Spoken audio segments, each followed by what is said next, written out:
We are just moments away from first pitch of Game 2 here at Rockwall Heath High School. The Heath Hawks took a 2-1 victory just moments ago in Game 1, and there's a new lineup ready to go for Game number 2. The pregame show and a brief recap of Game number 1 is on its way. Thanks so much for being a part of High School Baseball on Zap, presented by John Wade Roofing. The pregame show is coming up right after this. John Wade Roofing is celebrating 40 years serving the Arlington area. John Sr. played for Colt football and was the team MVP in '76. He went on to play for TCU, earning all conference honors. The family has a Colt legacy that spans generations and wants to help your family's roofing needs, plus gutters, painting, solar, and more. For more information, go to johnwaderoofing.com.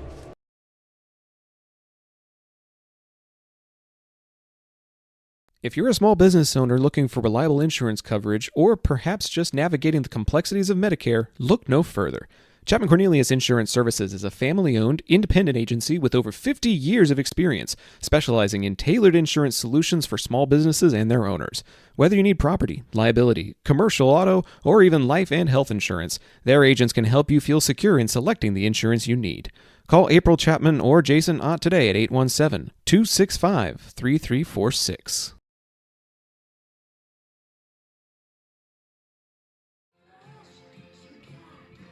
Welcome inside our broadcast tent. It's a bit of a breezy day as the little flag comes up over our head here, but we are live at the home of the Heath Hawks. Zach Arnold and my Pops Doug bringing you Game 2 of this non-district doubleheader.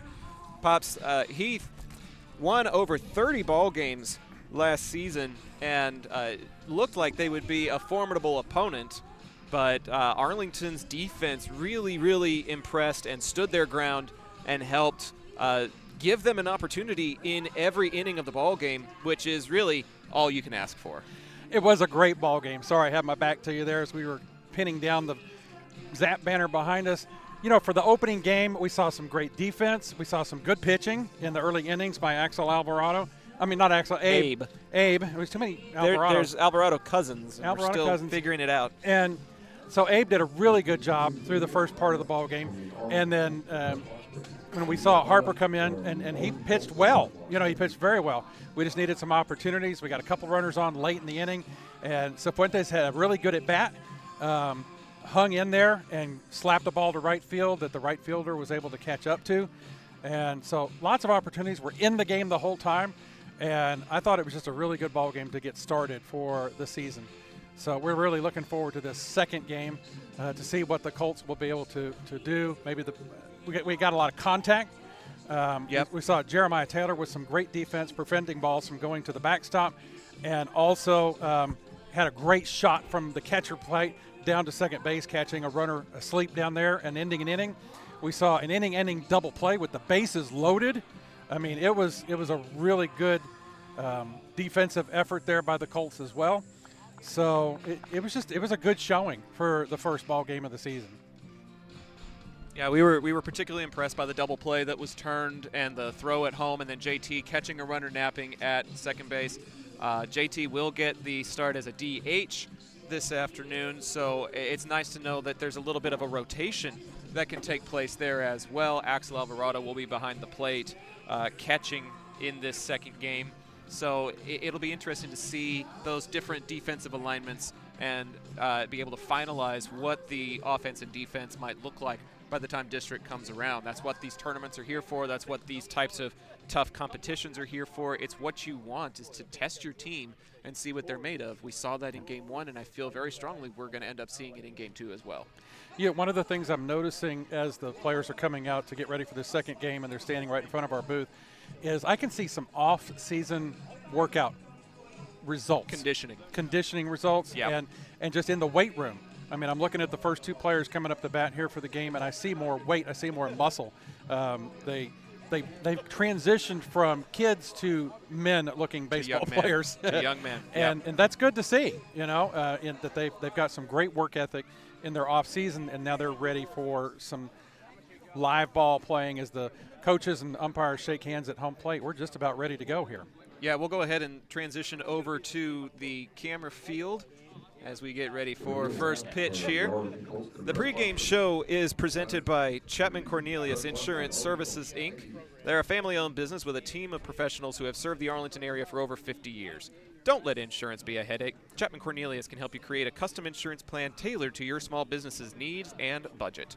Call April Chapman or Jason Ott today at 817-265-3346 or go to www.chapman-cornelius.com. Starting lineup for your Arlington Colts, leading off and pitching in game number 2, Danny Bustamante. The left fielder Sam Harper will be batting second. Mason Hensley is getting the start at shortstop, batting third. London Prater will be cleanup in right field. Jeremiah Taylor, as we mentioned, DHing today for Abe Alvarado, playing third base. The catcher will be Axel Alvarado.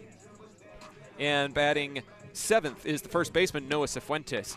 Hayden White plays second base and bats eighth, and Gannon Howard rounds out the Arlington lineup.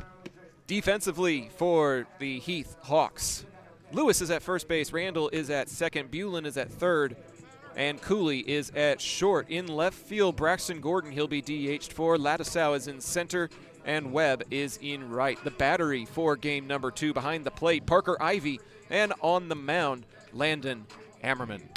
Ammerman on the mound for the Heath Hawks. Copy that link and hit that share button. Game 2 is about to get underway from Rockwall, Texas. Arlington Colts and the Heath Hawks down to the final out with players aboard. Couldn't ask for much more than for an opportunity to take the lead with one swing of the bat. Unfortunately, Arlington was not able to convert, and Heath escapes with a 2-1 victory. Play is signaled. First pitch is roped on a bouncer to second base. Picked up and thrown wide, but picked up as Randall throws it over to Lewis, and Bustamante is quickly down on a 4-3 putout to start the ball game. One pitch. Good bat on ball there by Danny, but it just went right at the second baseman, who was able to gobble it up. So that'll take us to Sam Harper starting in left field for the Colts here in game 2. Ammerman was in the outfield for game number 1. Comes all the way in as this one gets roped down the left field line. Base hit. That's headed for the fence. Rounding first is Harper. He's headed for second on a stand-up one-out double for the Colts.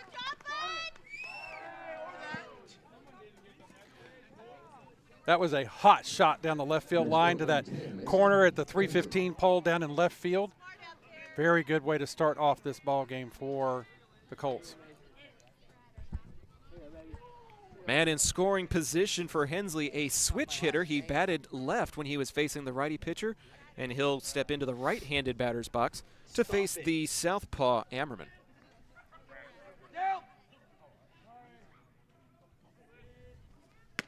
First pitch is chin high for ball number 1. That was a great cut by Harper. It sounded clean off the bat. It went way over the head of the third baseman, Bulin. And Arlington's got a little bit of momentum. That contact we were talking about in game 1 leading to a man in scoring position here in the first. Hensley will pop this one into shallow right field. Couple of Hawks converging on it. And the out is recorded as Randall makes the catch, and Harper will have to retreat back to the bag. Got a little bit of a breeze coming in from that right field fence this game that might be holding the ball up just a little bit. 2 outs in the inning now. London Prater, cleanup hitter, digging into the batter's box for the Colts. Ammerman very quickly pitching out of the stretch. Ivy tried to frame that one below the lettering, but that went above the block green Arlington lettering on the gray jerseys for the visiting Colts. Black and white pinstripes with red trim for the Southside Hawks.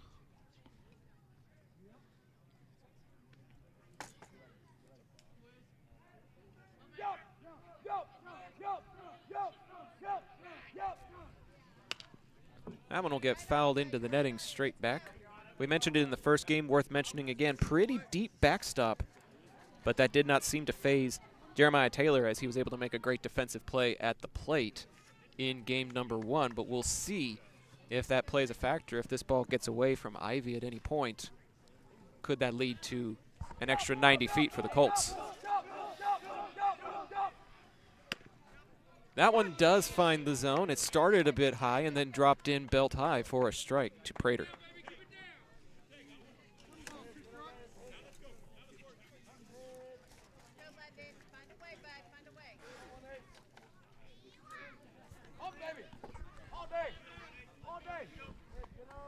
One and two, 2 outs.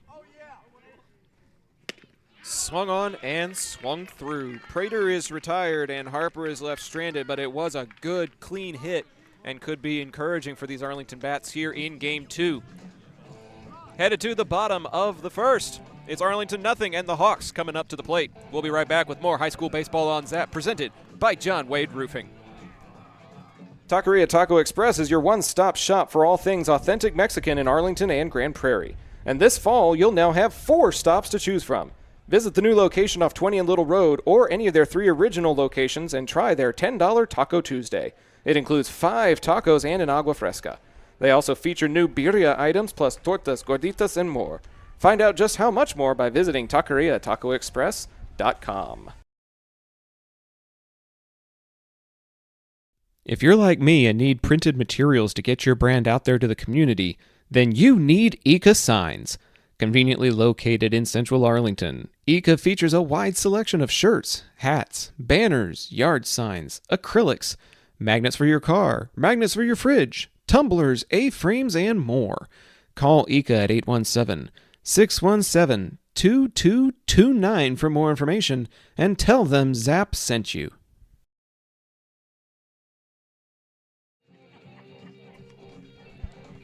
Starting lineup for the Heath Hawks, leading off and playing shortstop, Alex Cooley. Batting second and playing second base, Mick Randall. Ladisau getting the start in center field, batting third. He'll be followed by Hunter Bulin. Preston Lewis, number 45, the first baseman, bats after him, and he'll be followed by the catcher, Parker Ivy. Right fielder Maddox Webb bats seventh. The DH is Isaac Cisneros. He's batting in place of the left fielder, Braxton Gordon. And Landon Ammerman rounds out the batting order for the Heath Hawks here in Game 2. Defensively for your Colts, at first base, it's Noah Cifuentes. At second base, Hayden White. At third base, Abe Alvarado. At shortstop, Mason Hensley. In left field, Sam Harper. In center field, Gannon Howard. And in right field, London Prater. Behind the plate, number 5, Axel Alvarado. And taking the mound, junior number 4, Danny Bustamante.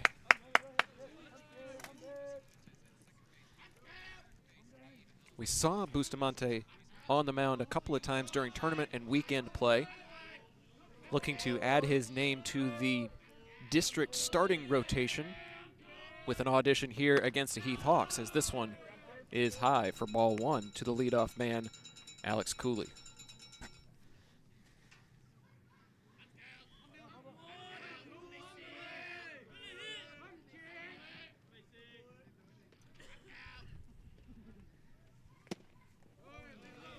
Overcompensating a bit as this one goes a little bit too low. Pops, one of the things that we also did during this offseason was try to get some information and some fun facts about the Colts. Bustamante stands at a lanky 5'10", throwing and batting both from the right-hand side. As this one goes up in the air, Hensley giving chase. And he will get called off by Harper as he'll make the F7. That was a good call off there. Good communication out there in left field between the shortstop Hensley and Sam Harper coming in. It was easier for Harper to come up and get that ball coming forward than it would have been a little more risky for Hensley, who was backpedaling. We mentioned during game 1 that the first baseman, Cifuentes, his favorite food is tamales, and then somehow a tamale got manifested during just magically appeared between games, so we appreciate the Colt parents. It's a good one, too. It's a good spicy chicken tamale. Nice. Danny Bustamante, the starting pitcher, his favorite food is steak. Well, but of course. I saw this video last night about somebody who drenched their steak and marinated it in 5 pounds of butter before putting it on the grill. Oh, my. It could cause a flare-up, too. I would think so. This one's a hard chopper to the gap, but it's fielded cleanly. as White makes the throw to Cifuentes for out number 2 on the 4-3. That was a good play there by Hayden White because he had to range several steps to his left towards first base in order to corral that ball, and he played it cleanly and got it to Cifuentes well. Good So put it's out there. 2 up and 2 down for Ladisau. Bustamante only needing, what is that, 5 pitches? I can't tell who's home and who's visitor on the pitch count. Sharply hit and fouled up the third baseline. Abe Alvarado glanced towards it and then thought better of it as it goes all the way to the coffin corner out there. Just a couple of feet away from where the chain link meets the green fence out there. And that one is too low for Axel Alvarado. The balls and strikes, the pitch count is on, ours is on the right side out there. So okay. He's at 7 pitches now in the inning. Keeping the pitch count low is definitely something to consider, especially during district competition, so you don't wear out your arm. Hard thrown ball, but can't find the zone. Let's go, kid.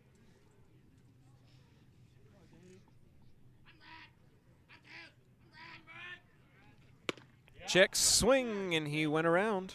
That is strike number 2. Pops, how do you take your steaks? Medium rare. A little bit of garlic salt, a little bit of regular salt, a little pepper. A little bit of melted butter on top. A little bit of a hopper over to third base. Abe Alvarado with the throw and the stretch in time. And it's a 1-2-3 half inning for your Arlington defense. A fly out and a couple of ground outs in the infield will end the first, and Arlington heads to the second as we get ready for a continuation of this ball game. But we're going to keep it right here for a brief moment as we extend our thanks to some people who helped make this tournament coverage possible. Our meal sponsors include Kristen Crocker, Nathan Gutierrez, Gloria Weber, the Madden family, the Hensley family, the Laney family, Bill and Betsy Starnes, and Armando Dercol.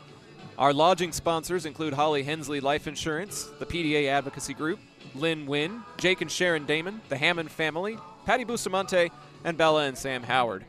I also can't let these thank yous go without also saying a thank you to my lovely wife, Edna, whose constant support makes all of this possible. Pops, it was based on the contribution that was made to determine meal sponsors versus lodging sponsors. And unfortunately, we did make a lodging reservation that we ended up not needing because of the Round Rock tournament being canceled. But nevertheless, those people are valuable contributors and helped make this tournament coverage possible. Without them, we're not being able to pay for meals in between games. We're not able to pay for transportation. We're not able to pay for the different subscription services that we use in order to make this production possible. So even if it's not necessarily lodging that they're helping with, as Jeremiah Taylor takes a look at ball 1, even if it's not lodging specifically that we need help with anymore, their help is still very, very appreciated. Taylor with a chopper, charging at it as the third baseman, off balance but still making the throw. It's a good put out there. Yeah, the third baseman, Hunter Bulin, had to range to his left towards second base, a little bit more towards the pitcher's mound, too, to get that one. It was a well-placed hit. It was just the defense was right where they needed to be at that time. Next up, number 5, Axel Alvarado.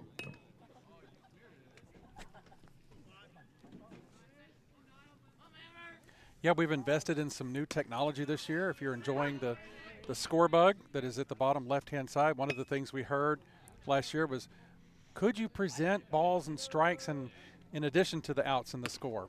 And this year we've been able to make that happen, but it cost a little money. We finally found a program that worked and looks very similar to some of the broadcast bugs that you see for like MLB and such.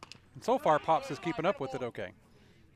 Yeah, it's nice to just have to click the 1B, 2B, 3B on the program to show runners on the bases rather than type out their names like we had to do last year.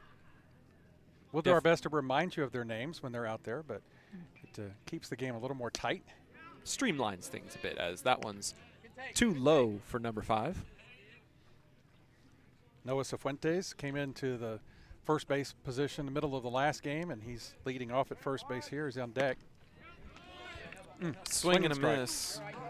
Axel Alvarado goes down swinging. Streaming. That's what we're doing. We're streaming this game. As that'll take us to Cifuentes. We mentioned during game 1 that Cifuentes' favorite food, he didn't choose something like steak or tamales. He chose a restaurant, Panda Express. Yes. Just the whole restaurant.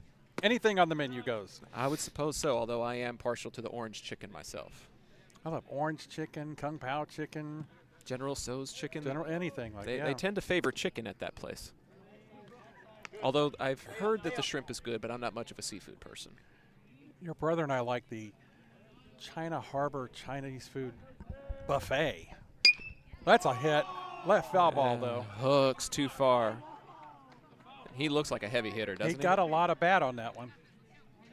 He's got the build of one of those heavy hitters, kind of like Lazaro Alvarado from years past. So it's only a matter of time before he's able to straighten that one out. And he'll take a look at strike 2 here. Didn't like that one to square up on. If he should find a way aboard, Hayden White taking cuts on deck.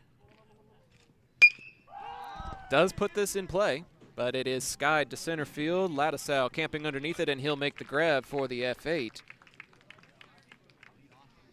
And it's a 1-2-3 half inning on the defensive side. So we might have a defensive battle in store, folks. Still scoreless as we head to the bottom of the second inning. This is High School Baseball on Zap, presented by John Wade Roofing. We'll be back right after this. Hey, Arlington residents, if you're like me and tired of rising insurance rates, then it's time to make the switch to Chapman Cornelius Insurance Services. Since 1984, they've been your trusted local insurance experts, offering competitive quotes for all your needs. Auto, homeowners, umbrella, renters, boats, and even classic cars. Why settle for less when you can get the best? Compare coverages today and see how much you can save by visiting chapman-cornelius.com.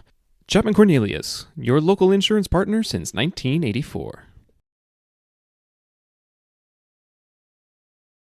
Taquería Taco Express es la taquería oficial de Zach Arnold Productions. Extraordinaria y auténtica comida mexicana. Aquí encontrarás el mejor menú para el paladar más exigente. Puedes visitarlos en una de sus 3 sucursales ubicadas en Arlington y en Grand Prairie. No te pierdas de su grandioso especial todos los martes, Taco Tuesday, de 5 tacos y un agua fresca por solo $10. Para encontrarnos o hacer un pedido, visítalos a su página web taqueriatacoexpress.com.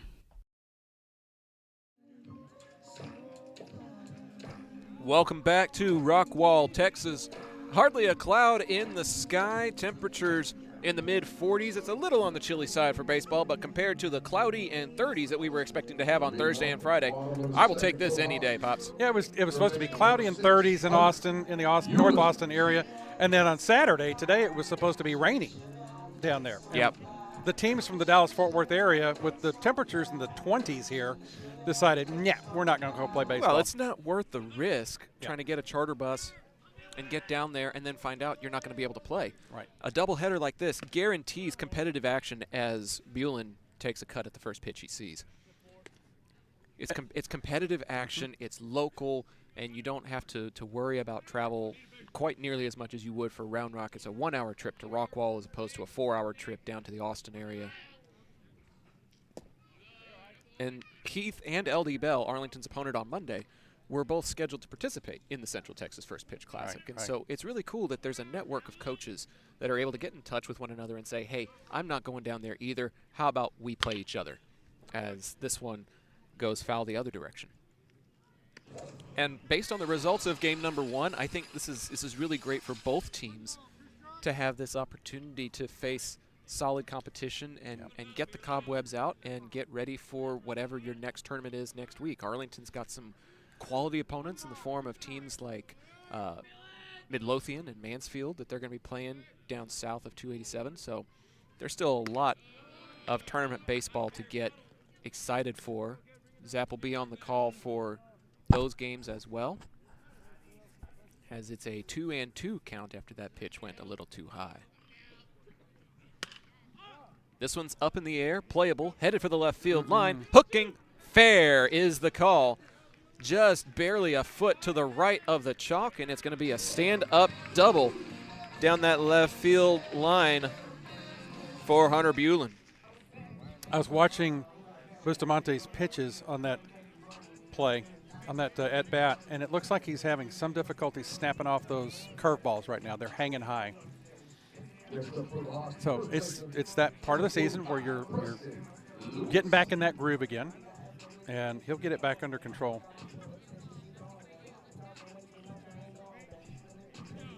That'll bring us to the first baseman, Preston Lewis. First runner, of the ball game for the Hawks.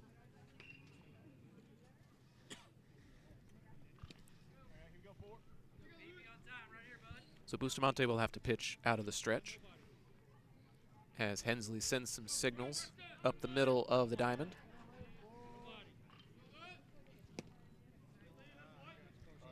That must have been outside because it was above the knees.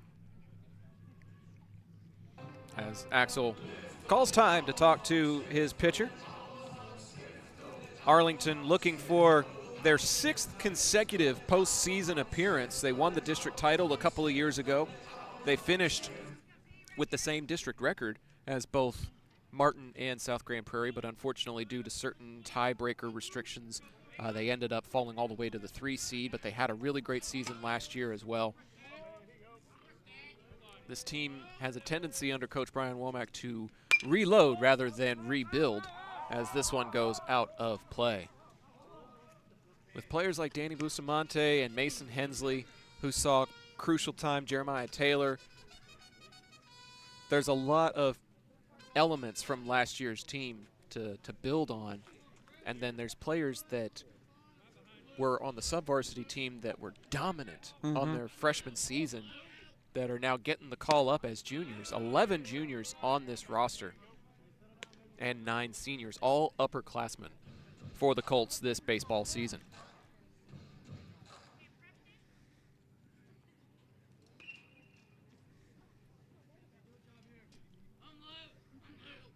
Two and one the count, that one being the foul ball. And they're going to chase the runner back. A quick tap tag of the helmet from Hensley. They caught a runner napping out there in the first ball game. In the previous game, that is true. Jeremiah Taylor with a quick laser from catcher's position to second base. Got an out in a critical situation. And that one will go out of play. Preston Lewis, the first baseman, working this count even. Alvarado getting a couple of foul balls here on him. Bustamante, my bad. Bustamante, there we go. Alvarado last game. Now locking down the hot corner. The two of them basically switch places.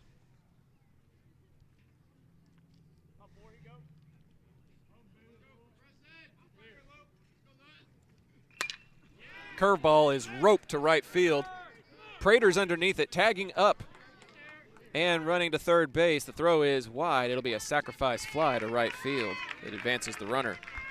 Bulin will make it over to third with one out. First run of the game, 90 feet away.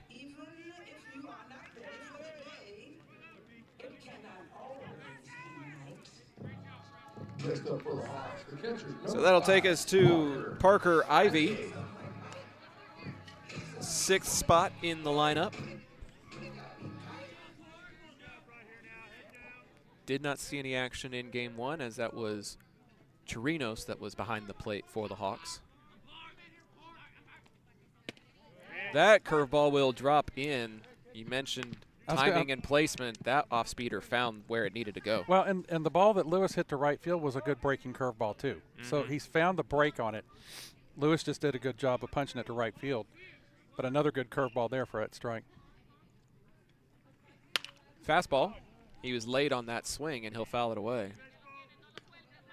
Gets ahead here 0-2 on the batter, Ivy. Which has to be a big confidence boost after battling in the last couple of at-bats.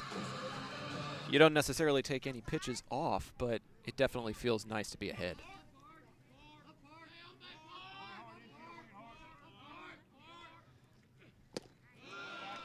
That's a really good dig by Alvarado. That deep backstop looming with a runner at third. Yeah, it's good to see that the alternate catcher here has the same athletic ability to block those balls from getting by. Fastball fouled straight back. He had the timing, didn't square up on it.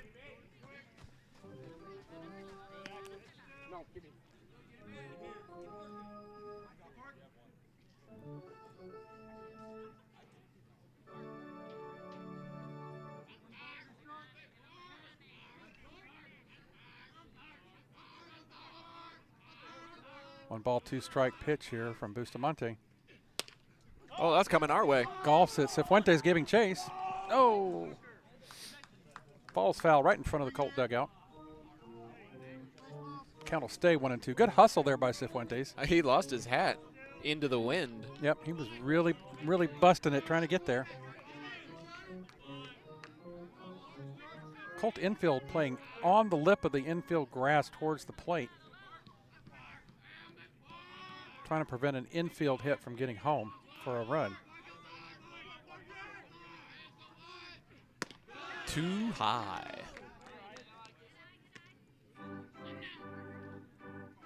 Bustamante putting a lot of effort behind these pitches. You can hear You can hear the grunt. Mm-hmm. Yeah, for sure. 2-2 pitch here. Swung on and swung through. Great pitch there to get Ivy and get the second out.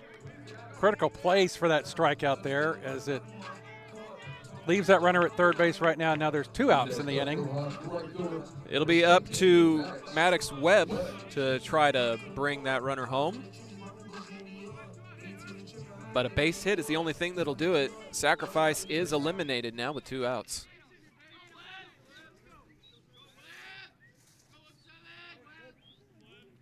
Maddox Webb with 2 walks and a strikeout in the first game. He'll take a look at ball 1 here in this one.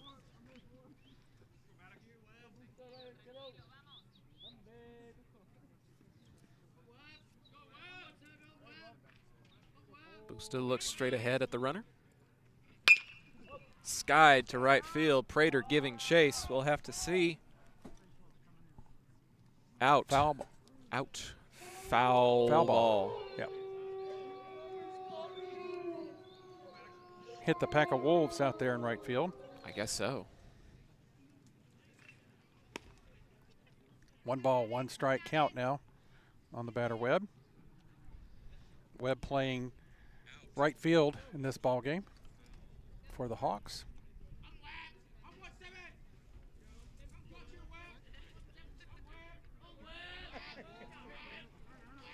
One pitch. 1 In and there. 2.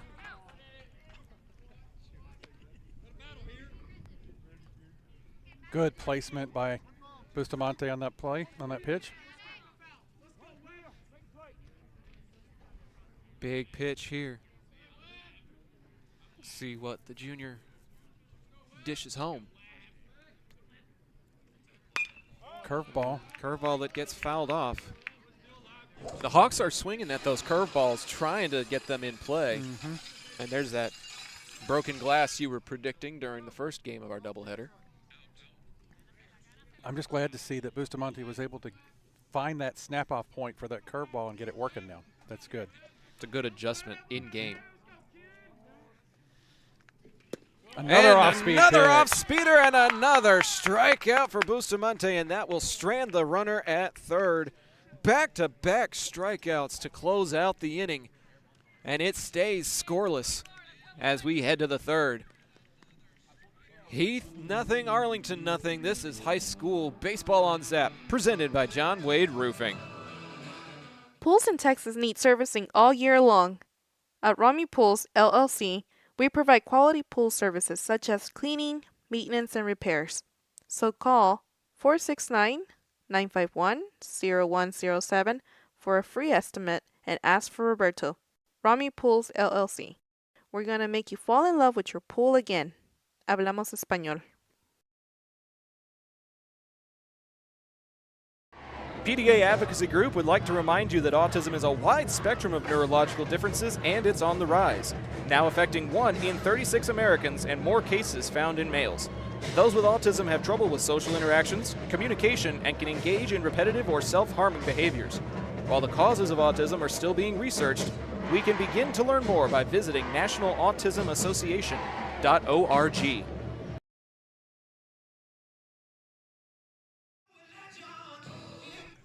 Welcome back to Rockwall, Texas. Zach Arnold, my pops Doug on the call for Colt baseball. The 2025 season officially underway. Arlington fell in a narrow game 1 by a final of 2-1. Had runners aboard in the top of the 7th. Just couldn't bring them home. But you can't ask for much more than that. Swung on and missed by the starting second baseman Hayden White. 8-9-1 in the lineup for Arlington here to start the top of the 3rd. Hayden had a strikeout and a base hit in his last game. First game of the year. Quickly in the hole 0-2 now, though.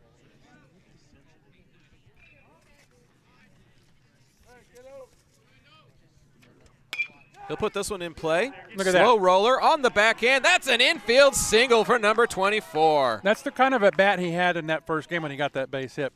He really worked the count, got behind in the count, and hung in there, and then he gets that seeing eye hit to second base that makes the second baseman Randall stretch and try and haul it in, but it just got beyond his glove. Good at bat there by Hayden White.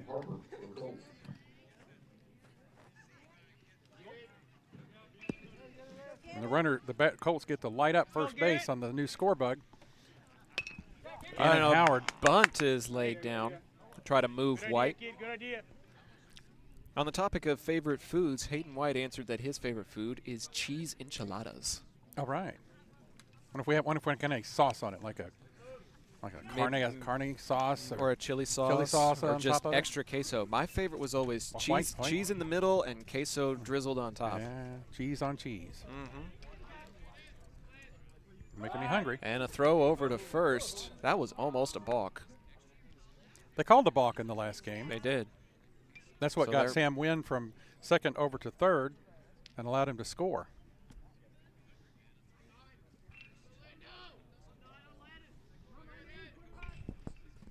Bunt is squared up Oh, in up the in the air and falls harmlessly. Preston Lewis giving chase on that one, but that was a dangerous one because that bunt attempt went way up in the air.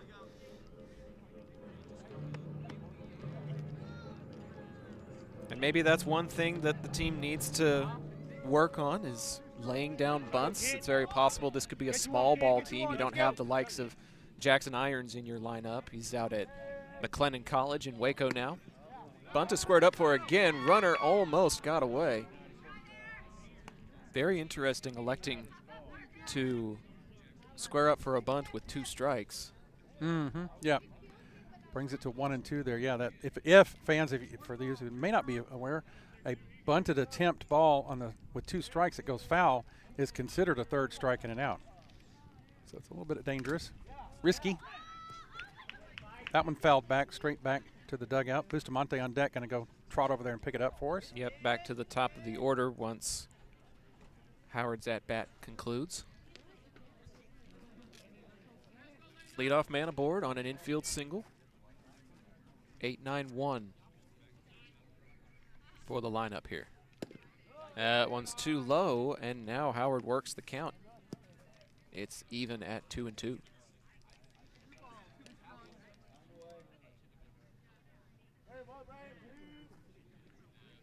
Lewis covering the first base bag. Sharply hit past third base. Couple of base hits and rounding second base is Hayden White. The bottom of the order getting a couple of singles, one in the infield and now one sharply hit into the left. Back to the leadoff, number 4. And there's 2 people aboard for the speedy Danny Bustamante. I would not be surprised if he tries to lay down a bunt and get an infield single here, Pop. He tried a bunt in the last game, And there was and a very it did roll right down the line. So but there was I- a controversial call. I found out what the controversy was. I'll get to it in just a second after we get this first pitch from Ammerman. Investigative reporting by Yes, Zach Arnold. using my journalism degree for good. See, they're pulling in for the bunt. And now he's swinging it up In the into hole! the gap. It's going to be a tough play. Nobody's going to he be able eats to it. get anything. Shortstop Alex Cooley just eats the ball because he was virtually diving for it, running away from the infield to even catch up to Well, it. he wasn't going to outrun Hayden White to third base, and the first baseman was charging up the line, so there wasn't any coverage at first base. Everybody is safe, and the bases are loaded for the guy who hit the double in Sam Harper. That's just an infield single. Yep, good play. And the Hawks were charging, expecting a bunt, and Bustamante put just enough on it to get past the defenders that were charging. Great small ball to load the bases for Arlington here in the top of the third. Nobody out. Swing and a miss from Sam Harper. Got that hard contact that went down the left field line. Unfortunately, got left stranded at second base. If he gets that contact again, Arlington takes the early lead. He's had a good day today. He had a base hit in the first game this afternoon also. Puts this one up in the air. That's going to get a sack. That's headed for shallow right field. Will it be enough? No. Runner will not tag up as the F4 in shallow right field presents the first out of the inning.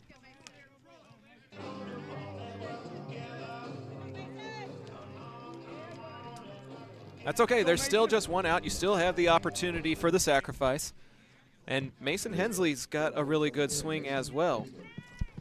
So we'll see what he's able to produce.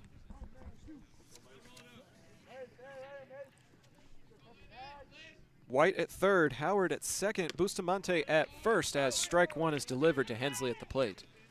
Ammerman is back to the traditional windup with nobody advancing because the bases are full of Colts.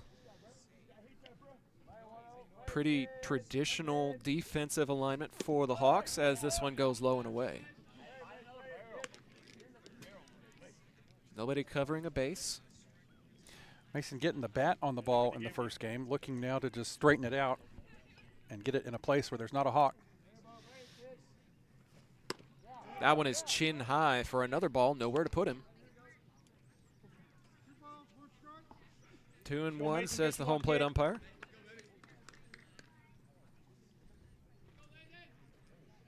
On deck, the right fielder, London Prater. And that one gets fouled off the end of the bat in London's direction. Count runs even at 2-2 now.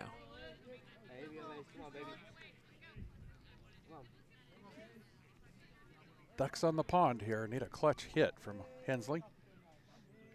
Ammerman delivers. Just below the knees, and the count runs full. Did not miss that by much. Good look there. Good patience there by Hensley.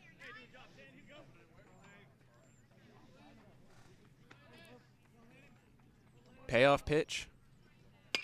Ripped too short. The throw is to third, and they will get the out, but the run will score. Coming all the way around is Hayden White. He'll score as Hensley reaches on the 6-5 fielder's choice. You don't see that very often. And there's 2 outs and 2 men aboard for London Prater. Fans, that first run of the game scored by the Colts is their first taco tally. All first runs of the game are presented by Taqueria Taco Express. Visit any of their 4 locations on Taco Tuesday for their $10 meal special. That's a lace into center field, bouncing in front of the center fielder. Bringing him around. He's Here coming comes home. Bustamante. The play at the plate, not in time.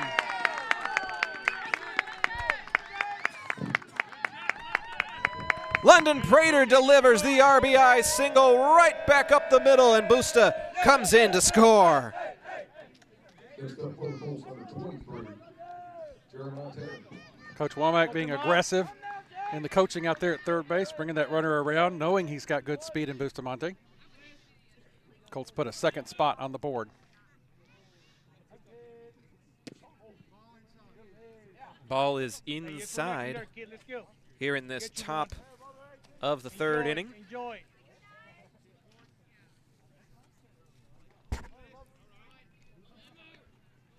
2 on, 2 out. Ball 1 to Taylor as he chips that one into the glove for a strike. Good swing, good swing. Fans, the third inning of each ball game is presented by our friends at Ika Signs. They're located in the heart of Arlington and can offer same-day production on certain rush orders. They offer a wide catalog of custom printed materials. Low and inside to JT. You can call 817-617-2229 to find out how Ika Signs can help your brand's visibility. Got some nice signs out here on the field at this ballpark. Looks like they have 4 players from this high school that have gone to the majors. It's a really cool nod to the young men that have gone on to do bigger and better things. I'll see if I can. They got a player in Detroit, Philadelphia, Houston, and Pittsburgh. Try to get the names for you on my monocular in between pitches as Taylor swings and misses there. Class of 2009, Drew Verhagen for Detroit. Joe Thompson, class of 2012 to the Phillies. Tyler Ivey, class of 2015 to Houston. And Cannon Smith Najigba, class of 2017 to the Pirates. Good eye by Jeremiah Taylor on the 3-2 count to watch that ball go over his head, basically, to load the bases again for the Colts here. Cue Crazy Train, because we are all aboard. Bases full of Colts again, as Ammerman finds himself in a jam after giving up 2 here in this third inning. Axel Alvarado struck out in his last at-bat, looking to find a way to bring some of his teammates home this time. Mr. Bombastic. Yeah. The last time I heard that song was when we watched the movie Barnyard. Hoping High and Axel tight. can bomb one for us here. Bases full of Colts with 2 outs here. Another run would be bombastic and fantastic. Strike at the knees. That name, Smith and Jigba, there's a lot of athletic prowess from that name. Jackson, now playing in the NFL, and it sounds like his brother Cannon is somewhere in the major league system playing for the Pirates. Is another ball, 2-1 the count as Axel steps out of the batter's box.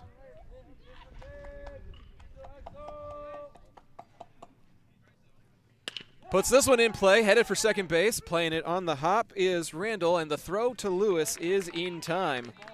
So the 4-3 putout ends the Arlington threat, but not before they plate 2 and take a 2-0 lead. We're headed to the bottom of the third. It's Arlington 2 and the Hawks nothing. This is High School Baseball on Zap, presented by John Wade Roofing. We'll be right back. A-frames that bring their A game. The next time you need to get your brand out to the community, go with the printers who are in your community, Ika Signs. With everything from wall signs to banners, printed tees to hats, Ika can even do same-day rush orders on select products. Visit ikasigns.com/shop to see their full list. That's ikasigns.com/shop. Ika Signs, a partner of Zach Arnold Productions.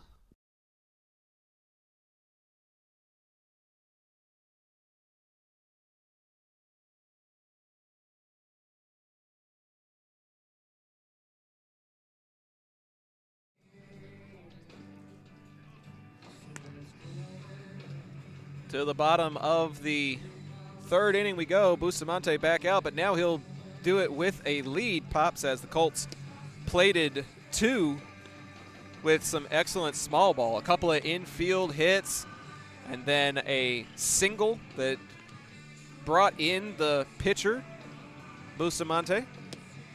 Very versatile young man. Got some wheels, can play the hot corner, can stand on top of the mound and deliver fastballs and changeups. Well, and we're accustomed to Coach Womack and his aggressive style of base coaching, and knew his player well enough to know that Bustamante had the wheels to make it from second home on that rather routine play to the outfield on that out.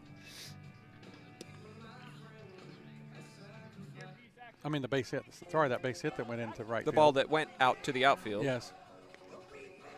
So good run generation. Fun fact, I'm actually distantly related to Danny Bustamante. That's right. My wife's tia Norma is also related to the Bustamante family. So cousins, I suppose. And I saw tia Norma in the chat earlier. Thank you for tuning in.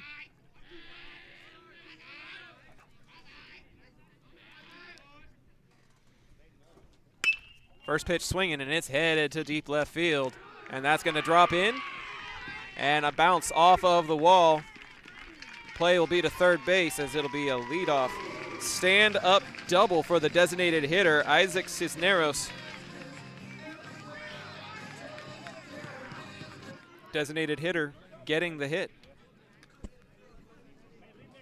Next up for the Hawks, the pitcher, number 9. Yeah, it was a well-placed hit out there, bounced off the Detroit Tigers sign for one of their players that went to the majors. Harper's playing towards center field, and so he had a long run. There was to a get lot over there. of ground to cover, yep.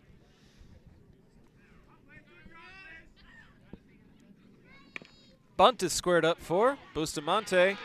Can't make the play anywhere. That's an infield single for the pitcher, Ammerman.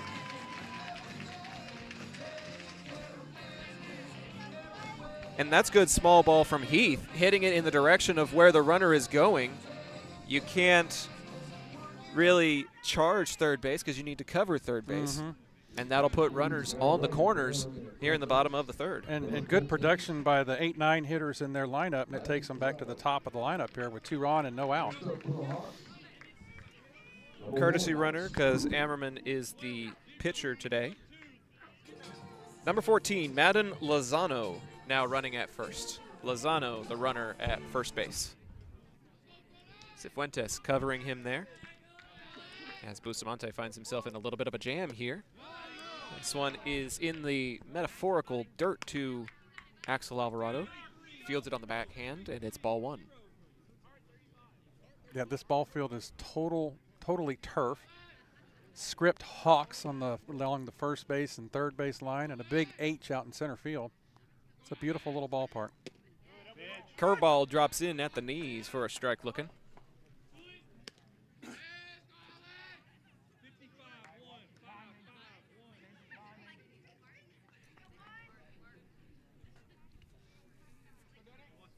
Busta with a quick glance over his shoulder. Pitching out of the stretch here. And it'll get fouled straight back. Busta ahead of the count here.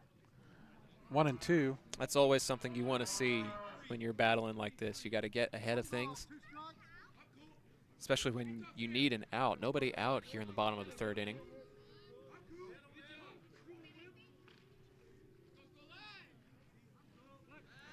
Check down over to first. Tag not in time. Lots of chatter out of the Heath dugout on that move. That's one of my favorite things about baseball is just how much activity there is outside of the game.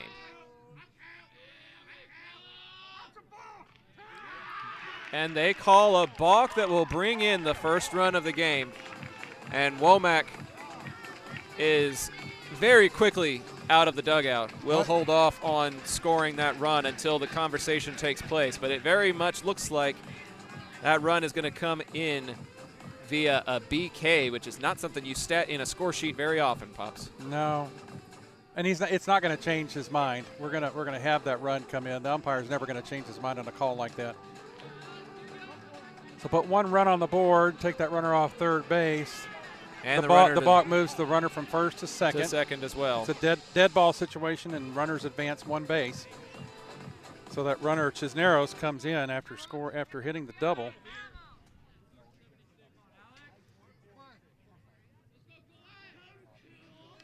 Not exactly sure what subtlety Bustamante did on that particular play. But these umpires are calling balks. They called it called one in the first game that was in the favor of the Colts. Ripped to second. A nice What a backhand play. dig. The throw in time. What a play by Hayden White. Hot shot there to second base, deep in the hole. Fields it cleanly and gets the out when we need it. The 4-3 put out does move the runner to third, but now there's 2 away from Mick Randall. Oh, that's just the first out. Runner from second moved over to third. Pinch runner Lozano is at third now. The check swing goes foul for strike 1.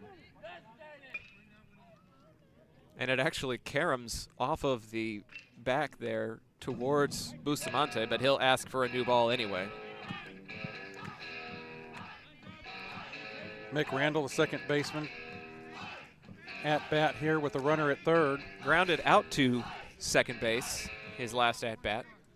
Colt defense playing on the lip of the infield grass. Had no safe at bats in the first game. The play is at home here as a ball gets issued.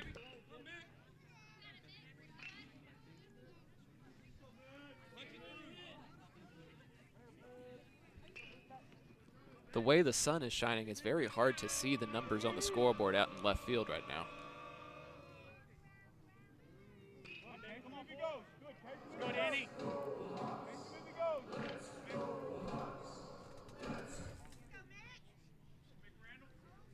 Probably under 100 people coming out to today's ball game, even though it's a beautiful Saturday.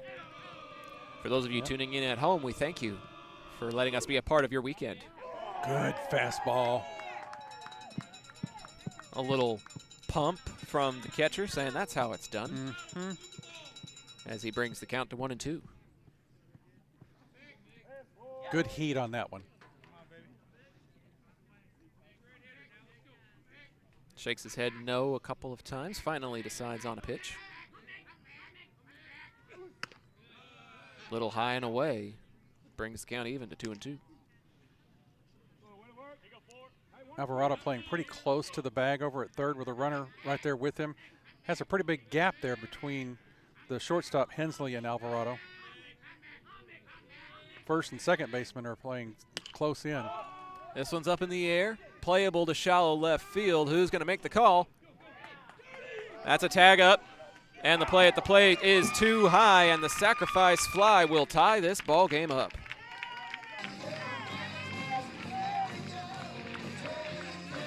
Lozano tags up and comes in to score for the Hawks.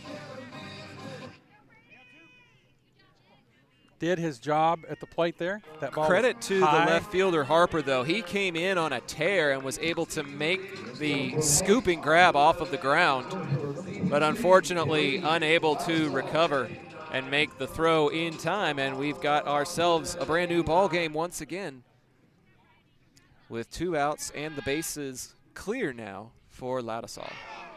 Oh, well, strike that. There's now a runner aboard thanks to the HBP.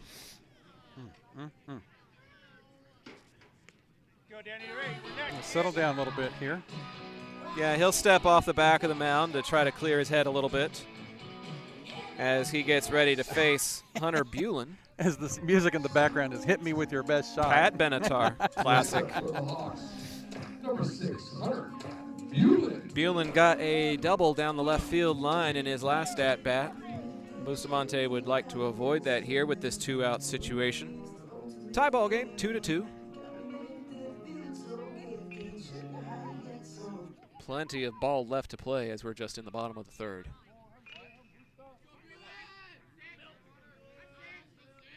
Back to the stretch goes Bustamante as his fastball goes high and away for ball 1. Let's go, Danny. Hey, just relax in there. Take a deep breath. Let's go. Encouragement from the Colt faithful that made the trip out. Colt baseball travels pretty well. And when they're not able to travel, they know where to tune in. If you're not a cold weather person, we got you covered. Well, shoot, I'm not a cold weather person, but I am a baseball person, so one of them eventually outweighs the other. But it's so funny to think about how early in the season we've got layers on like we do today. And then by the time late April, early May comes around, we're making the push to the postseason. We're wearing our dry fit shirts because it's just too darn hot. Texas, the bipolar state.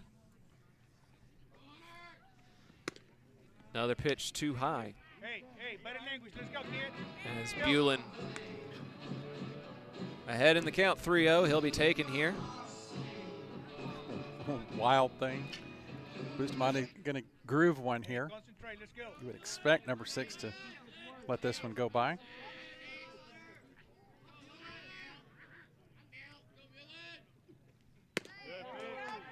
And they still give him ball 4 anyway. 4-pitch walk for Bulin puts 2 men aboard. A hit by a pitch and a base on balls right after getting the sacrifice fly. Preston Lewis flied out to right field as Hensley, the shortstop, captain, senior leader on this infield, calls the timeout himself to give his teammate a chance to recompose, which is a really smart move because it saves the coaches from having to call a timeout and prevents you from needing to strategize when you need a pitching change, because after 2 visits in the same inning, you are required to make a pitching change. And now you have the same effect of giving Bustamante a few extra seconds to recompose himself without using a coach's timeout. Hey, big right here, kid. Let's go.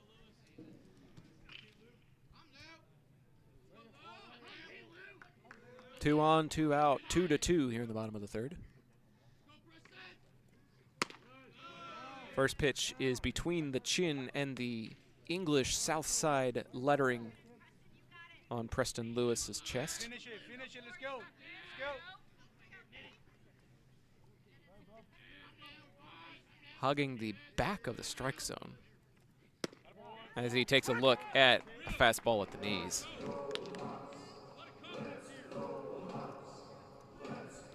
Bustamante had a low pitch count in the first couple of innings, but it has picked up a little bit. This will be his 50th pitch of the game so far.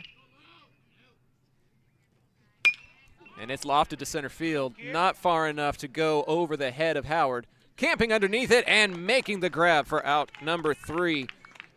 Preston Lewis has made contact to the outfield a couple of times, but both times the Arlington defense has been able to take care of business.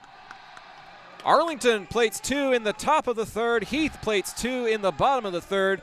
It's a tie ball game again as we head to the 4th. John Wade Roofing has been serving the Arlington area since 1982, but the Wade legacy runs much deeper in the city of Arlington. A pioneer family that has had roots going back decades, John Wade and Company saw relatives attend the Cooper Street Arlington High campus and has had members play in Colt athletics for decades, and they're looking forward to serving this community for decades to come. Find out more at johnwaderoofing.com. Looking for the most unique gift for your student or athlete? Local Legends Figures has you covered. The custom 6-inch figures are designed with you and your legend in mind. They even immortalize yours truly with a custom, never-before-used model to create a Zach the Voice figure for my 30th birthday. Huge thanks to our friends at Local Legends Figures. See pricing and place orders at locallegendsfigures.com.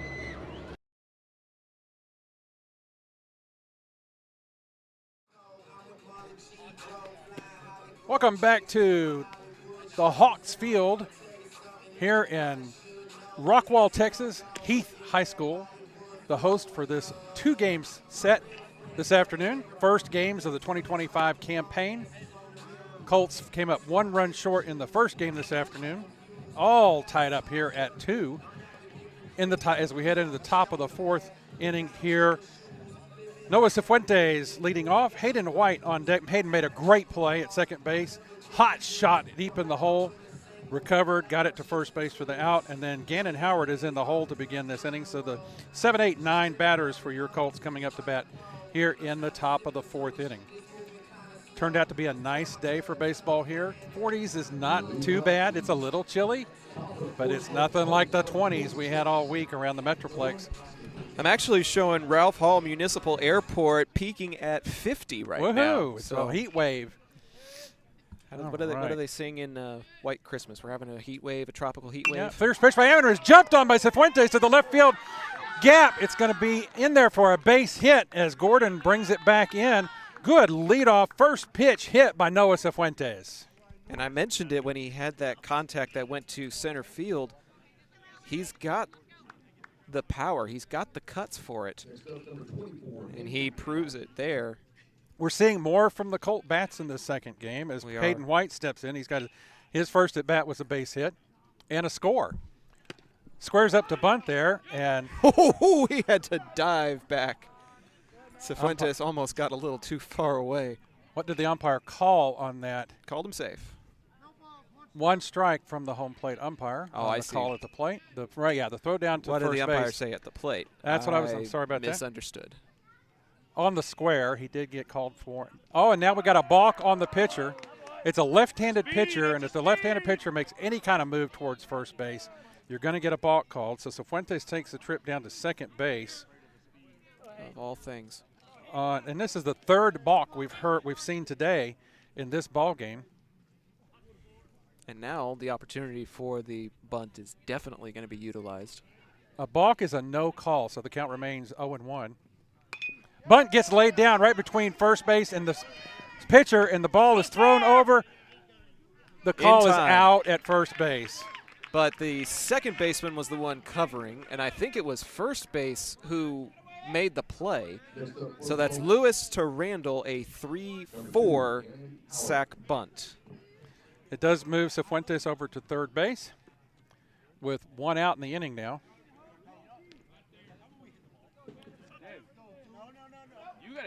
Coach Crosno over there trying to help the umpire make the call on that play. Oh, and a hit by pitch for the next at-bat, Gannon Howard. So Gannon will take the free pass down to first base on the HBP. And that'll take us to the top of the order with Bustamante, who got a single and scored in his last at-bat. A single here gives Arlington the lead back. Runners at first and third base now with only 1 out in the inning here in the top of the 4th. Bustamante got a base hit and scored in his second at-bat in this ball game. Scored from second base with some Hot Wheels around third, making it home in time. Sam Harper in the on-deck circle for the Colts as Bustamante steps in.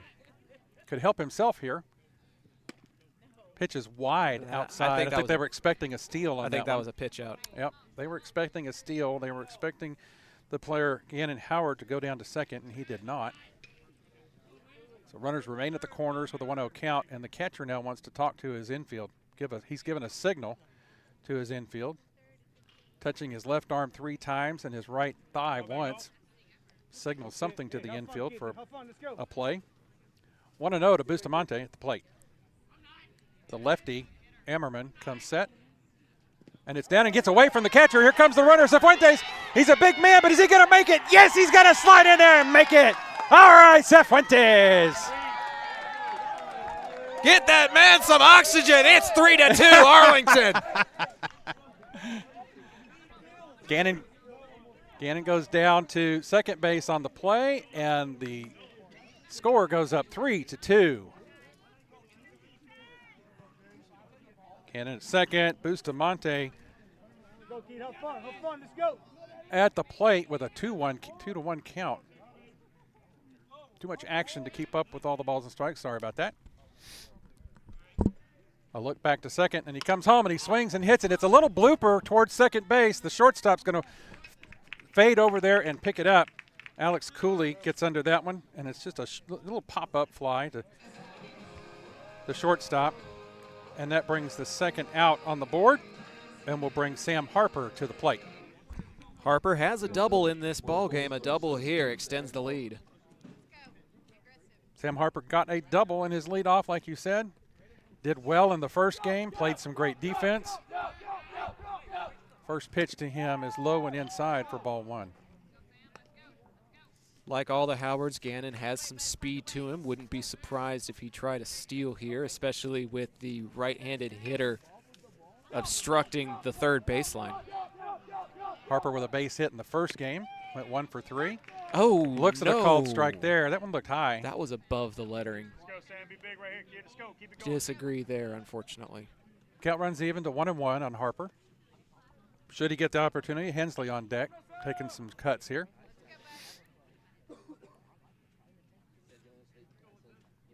southpaw Emmerman comes set, takes a look at Gannon Howard at second, comes home, and the ball bounces in front of the home plate for a ball.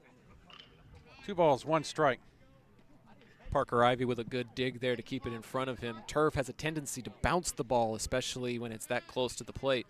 Being able to angle it and corral it, keep it in front of him, saves 90 feet for their defense. Emmerman comes set. 2 looks out to second base. Ball's called on that outside corner. That called a strike, I'm sorry. That sounded confusing. That pitch was called a strike. There we go. 2 balls, 2 strikes, 2 outs, runner at second. Lots of 2s out there.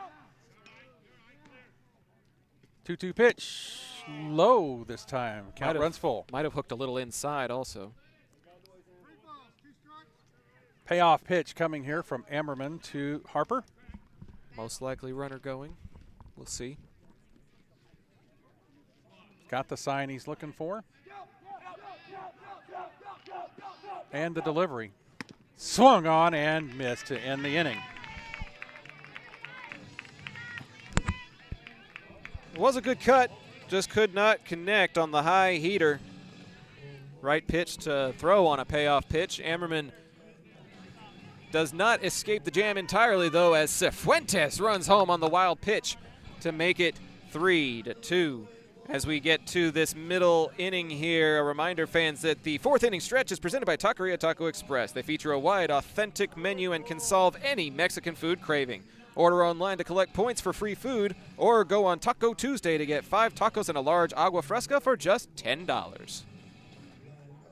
Taqueria Taco Express is your one-stop shop for all things authentic Mexican in Arlington and Grand Prairie. And this fall, you'll now have 4 stops to choose from. Visit the new location off 20 and Little Road or any of their 3 original locations and try their $10 Taco Tuesday. It includes 5 tacos and an agua fresca. They also feature new birria items plus tortas, gorditas, and more. Find out just how much more by visiting taqueriatacoexpress.com.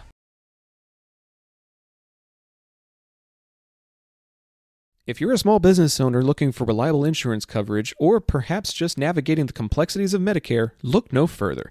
Chapman Cornelius Insurance Services is a family-owned, independent agency with over 50 years of experience, specializing in tailored insurance solutions for small businesses and their owners. Whether you need property, liability, commercial auto, or even life and health insurance, their agents can help you feel secure in selecting the insurance you need. Call April Chapman or Jason Ott today at 817-265-3346.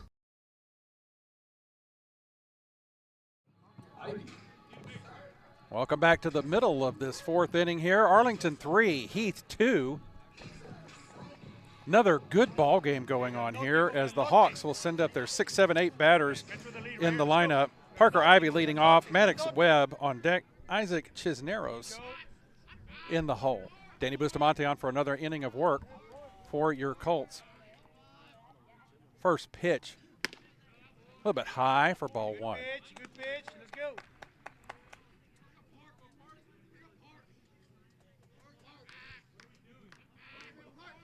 Bustamante gets the sign that he wants. Comes set. Parker strokes one into left field, but right in front of Harper. It'll take a 1 hop to him out there and fall in for a base hit, leadoff base hit. And that's a good piece of hitting, and it's a good decision by Harper. He could have tried to dive at it, but instead elected to play it on the hop. Because if you dive for it and you miss it, that's 2 or 3 bases. Yeah. If you stay in front of it, then you're minimizing the damage. That brings up Maddox Webb to the plate. Maddox struck out his first time up this afternoon in this ball game. Runner at first, nobody outs here for the Colts in the bottom of the 4th. Courtesy runner came in for Ivy, the catcher. First pitch, and he's going.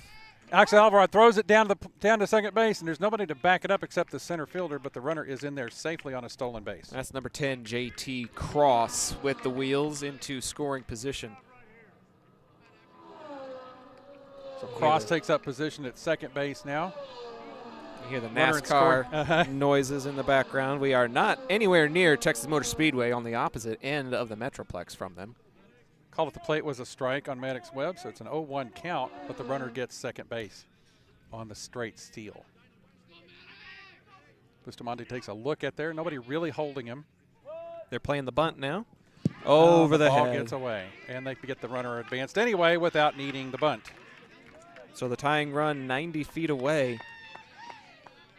A lot of punch, counterpunch being thrown as the wild pitch will put Cross at third. 1 ball, 1 strike on the batter Webb.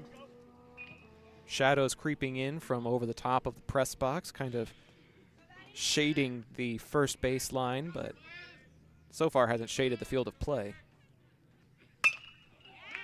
Right off of the glove of Abe Alvarado, and the game is tied. Is that an E5? Yeah, because it hit his glove. It went right off his glove. Now, it went right to him. The sun may have been a factor, but he was in front of it. He was squared up. I hate to do it, but I got to give him an error on that one. So Yes, Webb a hot reaches. shot. Webb E5. reaches on an E5. And Parker Ivy comes in to score, and they got another new ball game as the score's tied up again. Runner at first base with nobody out in the inning. You know, you can't ask for much more than this. No. Runner was going. Cisneros, it was a hit and run situation, and Cisneros chops it foul to the Heath dugout. This is the second time it's happened. Those fouls that go along the third baseline and somehow split right between the opening of the fence that barricades the home dugout over there. It's uncanny. Bustamante ahead in the count here, 0-1. Keeping an eye on that runner at first. That pitch is down and low a little bit. Yeah, slider low. Couldn't quite place it where he wanted to. But man, what a fun baseball game. Like, we had a really fun one in that 2-1 finish. We've got a 3-3 tie here in the middle of the ball game. Runner back easily at first base. Yeah, that was a courtesy tag more than anything by Cifuentes. Yeah. Webb gets back standing up. Back to the 1-1 count here on Cisneros. Pitch home is a curveball that gets in there for a strike. Oh, made him check swing too. He thought about it, laid off, and still got the call. Cisneros had a double in his last at bat. Scored on a run in that inning.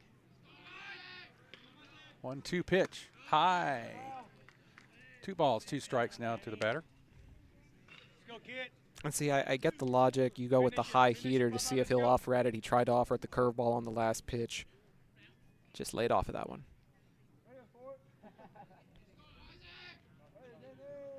Bustamante ready for the 2-2 pitch. Swung on and missed. Sit down, Mr. Cisneros. Do it again, kid. Do it again. Let's go. First out of the inning. And that'll bring up the 9th batter in the order, the pitcher, Landon Ammerman. Batting, throws left, bats left. 1 out now in the inning with a runner at first. Tie score now, 3-3. Unless I missed one, Pops, I think that's the 3rd strikeout for Bustamante today. 1, 2, 3. I've got 3 on my score sheet. First pitch to pitcher. Ball 1.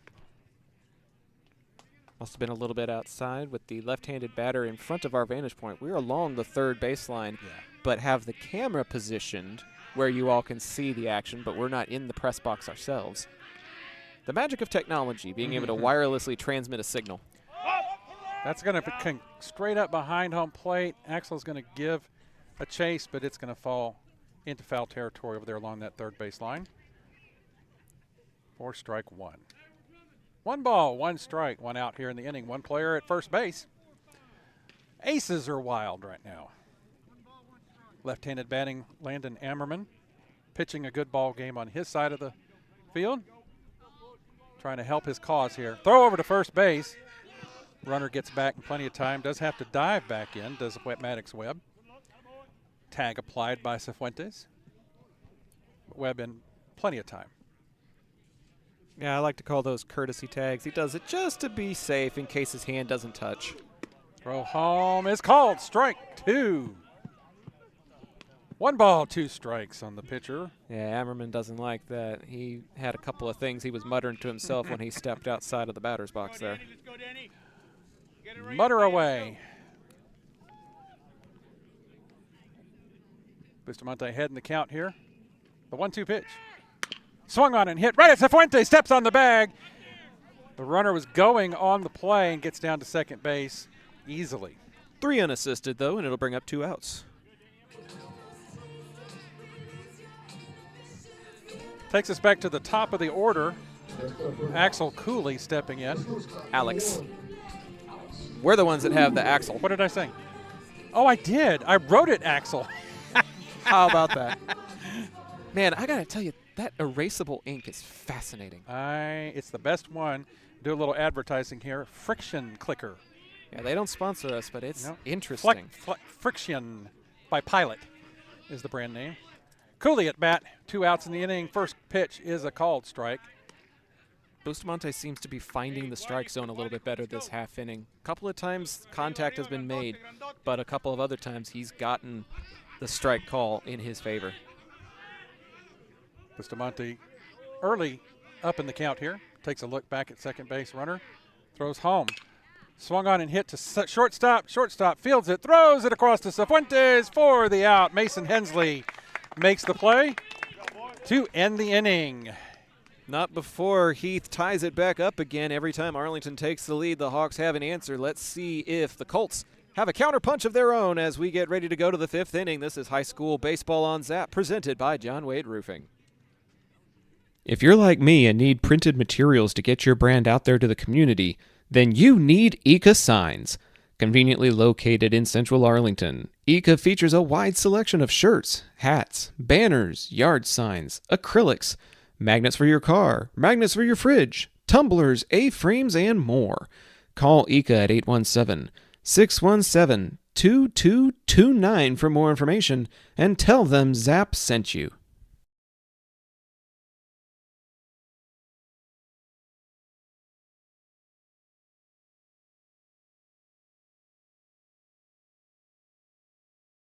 Why, hello there, ladies and gentlemen. If you want to hear Zach talk about things beyond the realm of sport, catch him with me, Ben Hart, on the Intergalactic Peace Coalition podcast. For nearly a decade, we've been geeking out on IPC about our favorite nerdy things.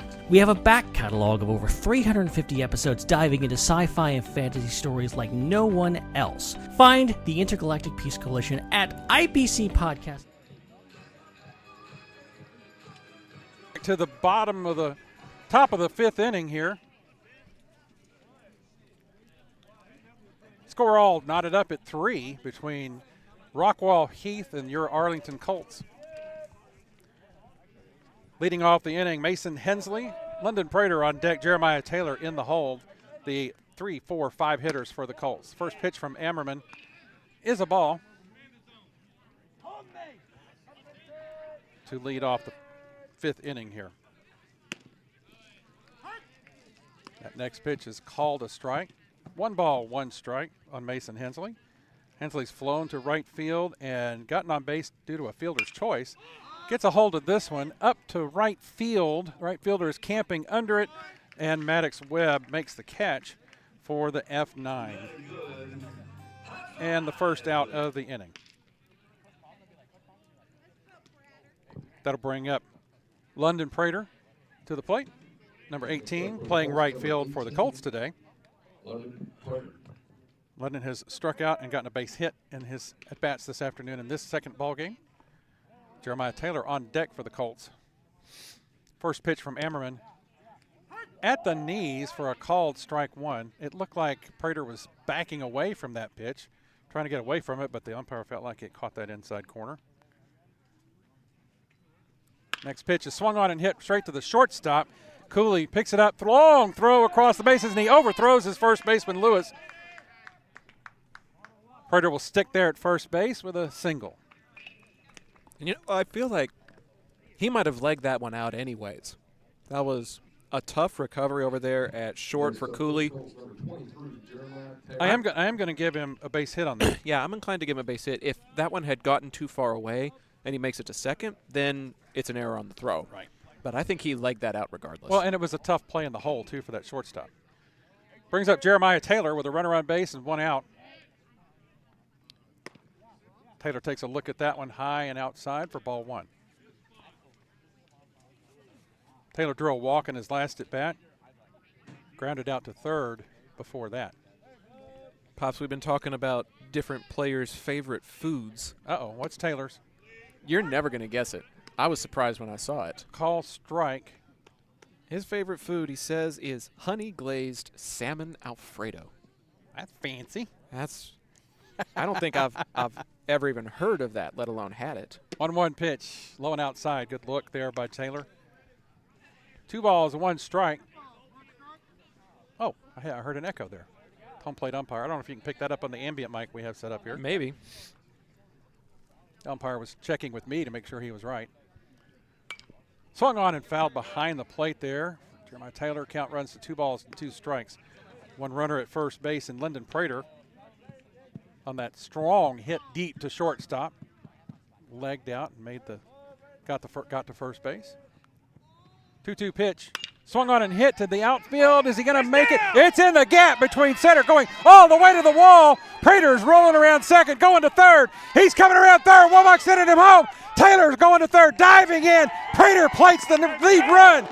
Third, a triple by Jeremiah Taylor to put the Colts back on top. Great contact, great base running, and a great way to reclaim the lead. Arlington answers the Hawk counterpunch from the last half inning, and they're back on top. It's 4-3.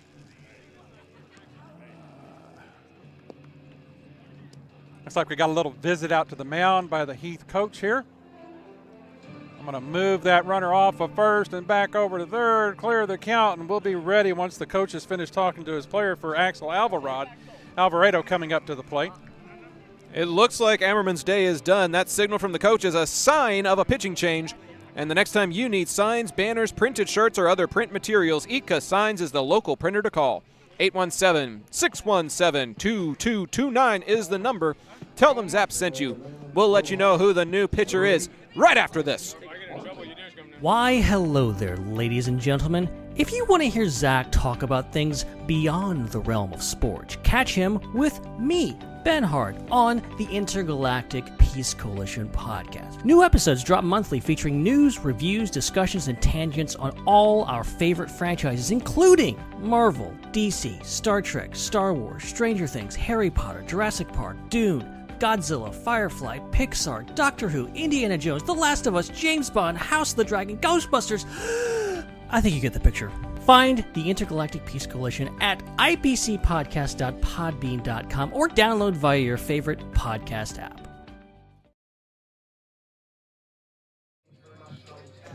Coming back to action after an exciting triple hit by Jeremiah Taylor, bringing in the run in Lyndon Prater, who made it all the way around from first base. JT took a little break over to the dugout during this pitching change, and he's talking to Coach Womack.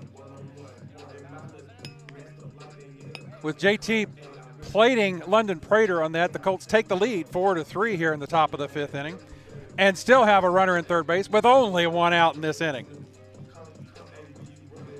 Donna Nipper tuning in from Mississippi for games 1 and 2. Thank you so much for supporting us and the Arlington Colts on this beautiful Saturday afternoon.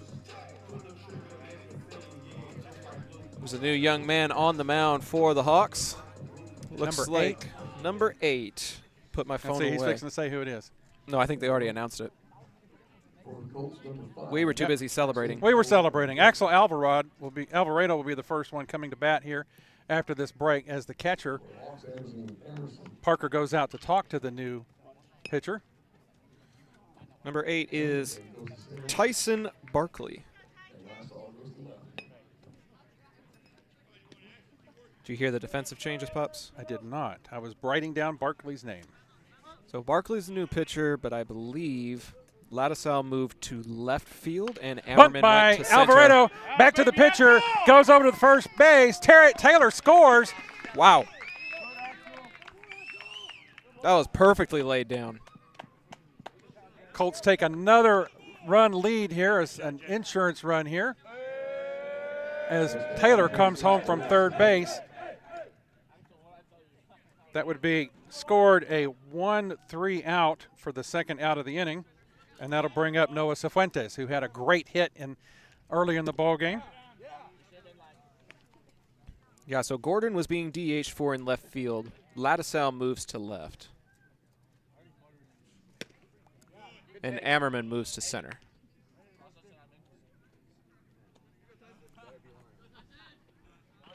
Two and 0 count to Cifuentes. That one bounces and gets away. There's nobody aboard, though. It doesn't matter. Nobody aboard, but that runs the count to 3-0 for Cifuentes. He's doing a good job keeping an eye on these pitches here. Who is in center field now, you said? Ammerman, the pitcher. Ammerman, got it. He was the center fielder in the last game. That pitch right down the middle, but inside, and Cifuentes is aboard with a 4-pitch walk. A 4-pitch walk. Do I dare say the wheels are a little bit loose on that Hawks train? Yeah, no, don't say that. see, announcers jinx. Every time something happens, Heath has an answer, which just makes this a great baseball game. Hayden White up at the plate. Hayden has a base hit in this ball game so far. And a sack. And scored a run. And a sack bunt. He's been active. Yep. 1 ball to him, 2 balls to him now. If this was Texas A&M, there'd be a whole crowd of people yelling ball 7 at this point. I saw them do it in a game this season. The season's already started, and the Aggie faithful are in prime form already. I'm not sure this pitcher has found the strike zone yet. He's lucky he found the catcher. He's at 3-0. That's 7 straight pitches that have been outside the zone. Well, the one time he found the zone was when the bunt was laid down for the RBI. 3-0 pitch in there for a called strike one there this time. There it is. He found it. Gannon Howard on deck for the Colts. Should he get the opportunity here with 2 outs in the inning. A runner at first and Cifuentes. The pitch home. Low and outside for ball 4. Goodness. Cifuentes will go down to second base. Hayden White will take up position at first on the walk. 2 walks in a row. Gannon Howard up to bat. New runner for Arlington. At first base? At second base. Oh, at second base. Colin Murphy making his first appearance of the season, coming in as a pinch runner for Noah Cifuentes. Murphy at second base running now. Hayden White at first base. Gannon Howard coming up to the plate. And see, you're putting some speed in scoring position because you've got the top of the order coming up right after Gannon. And Gannon has actually reached base in both of his previous at-bats with a single to left and a hit by pitch. The battery for the Hawks is meeting on the mound. Parker Ivy went out to talk to Barkley. Time's still out. Oh, there comes the coach for. Oh, he may have the hook already. That may be a very short hook. That's a hook. And we're going to go to another pitching change commercial here. I suppose so. That's sign from the coach. Guess what, folks? It's a sign of a pitching change. And the next time you need signs, banners, printed shirts, or other printed materials, go to Ika Signs, 817-617-2229, and tell them Zap sent you. We'll tell you the new pitcher on the other side of this break. PDA Advocacy Group would like to remind you that autism is a wide spectrum of neurological differences and it's on the rise, now affecting 1 in 36 Americans and more cases found in males. Those with autism have trouble with social interactions, communication, and can engage in repetitive or self-harming behaviors. While the causes of autism are still being researched, we can begin to learn more by visiting nationalautismassociation.org.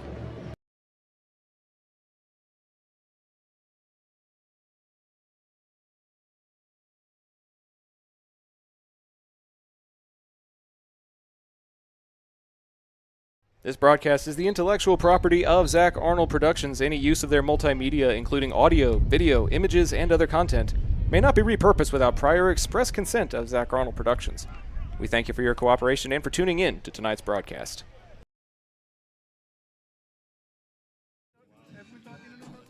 Back to live action here after the pitching change. New pitcher number 3, Bryant, on the mound for the Hawks.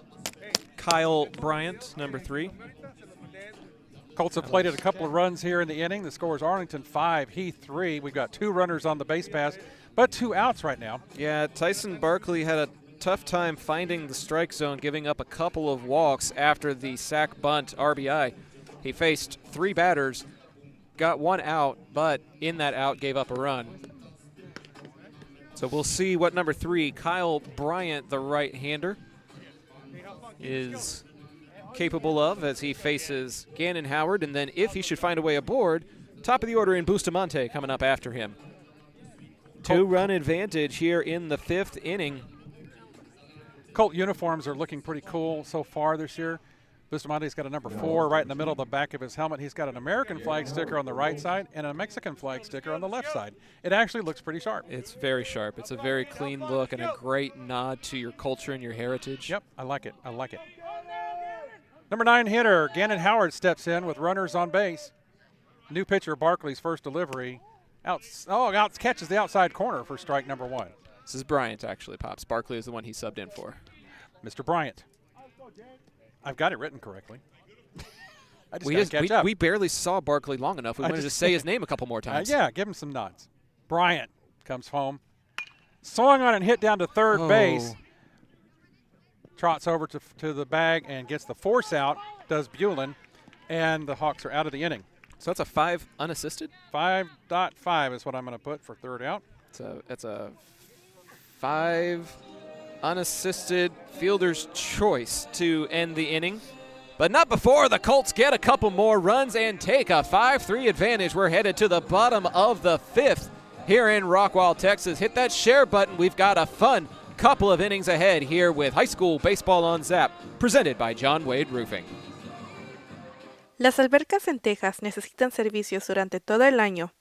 Romy Pools brinda servicios de calidad, incluyendo limpieza, mantenimiento y reparaciones. Llama al número 469-951-0107 para una consulta gratuita y pregunta por Roberto. Romy Pools, haremos que te enamores de tu alberca de nuevo.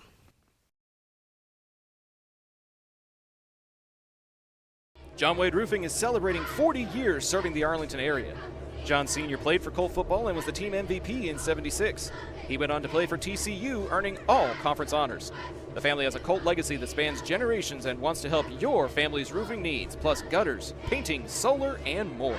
For more information, go to johnwaderoofing.com.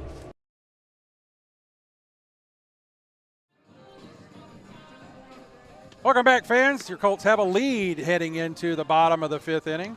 Danny Bustamante back on the bump for the Colts to continue what has been a good outing this afternoon for him in the first action of the season. Yeah, it's been solid. He's been battling, and even when he has trouble with the zone, he's able to bounce back. His defense has been backing him up really well. It's been a fun ball game to be a part of. It's got a little bit of offense, a little bit of defense, an ebb and flow of momentum. It's anybody's game, and right now Arlington's trying to hold on to their lead for a couple more innings. I would have to say these teams look pretty evenly matched right now. They do. Except for that one pitcher that had some struggles for the Hawks. They've looked really good this afternoon. They have. So here come the Colts. Defensively. Offensively, the Hawks will send their 2, 3, 4 batters to the plate. Mick Randall leads off. Lattisow on deck and Bulin in the hole. First pitch from Bustamante. Hits the dirt, the virtual dirt, in front of home plate for ball 1. Arlington 5, Heath 3 here in the bottom of the 5th inning. Bustamante ready for the second pitch. Swung on and fouled down the left field line. Out of play. Harper gives chase out there. It actually bounced on the inside part of the fence. I thought the way it was hooking that the curvature would take it over the fence and out of play. It bounced about 6 inches away from the chain link. But that was probably a good 40-plus yards that Harper would have had to cover. 1-1's the count now. Swung on and hit down the first base line foul. So first he Strike was number 2. a little bit late, then he's a little bit early. We're noticing as the sun is setting here in the late afternoon, the left side of the field is going to have difficulty with that sun. Alvarado and Hensley and Harper out in left field are going to have some difficulty with that sun. Potentially. Ooh. Colt Faithful wanted that strike called. Umpire didn't agree. 2 balls, 2 strikes to Mick Randall, the second baseman for the Hawks this afternoon. 2-2 pitch now from Bustamante. The wind and the delivery. And again, Where is that placement up? It's up and away, it looks like. That way, I don't know. It's really tough to tell from this vantage Yeah, point. it is. But It is. It's You so close. certainly can't tell the It's in a and matter out. of centimeters, not even inches. Count is full though. 3-2 the pitch. Fouled at the plate. And see, I'm loving this at bat. Mm-hmm. One that's a little bit too late, one that's a little bit too early. Laying off of it, offering at it, check swings. Maybe I'm just glad baseball season is back, but I feel like these 2 games have had a little bit of everything. Payoff pitch. Swung on and chopped out to shortstop. Hensley's going to pick it up. The throw over to first is going to be late. He had a little bit too momentum heading towards third base on that to get his body turned around in time to get that throw to Cifuentes. And it's a great effort to keep it in front of you and to try it just in case he's not able to get there in time. Like he did everything that he needed to do. Hensley did. Yeah. Like, And I'm giving Randall a base hit on that. that's an infield single. Absolutely. Infield single. Brady Ladisaw up at bat now, the center fielder. Well, no, actually. Center moved left. Ammerman's now in center field. Left fielder at this point. First pitch from Bustamante. In there for a called strike 1. Great curveball, dipped in just below the waist at the end of the pitch.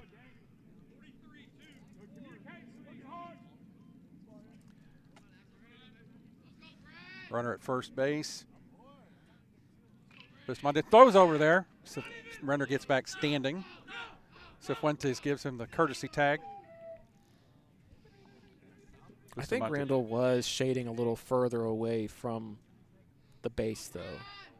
That may have been a good check down. Keep him honest. Throw home. Curveball misses just a little bit outside and low. Yeah, that one went below the knees a little bit too early. Count evens at 1 ball, 1 strike. Nobody out here in the bottom of the 5th inning. 1 runner at first base.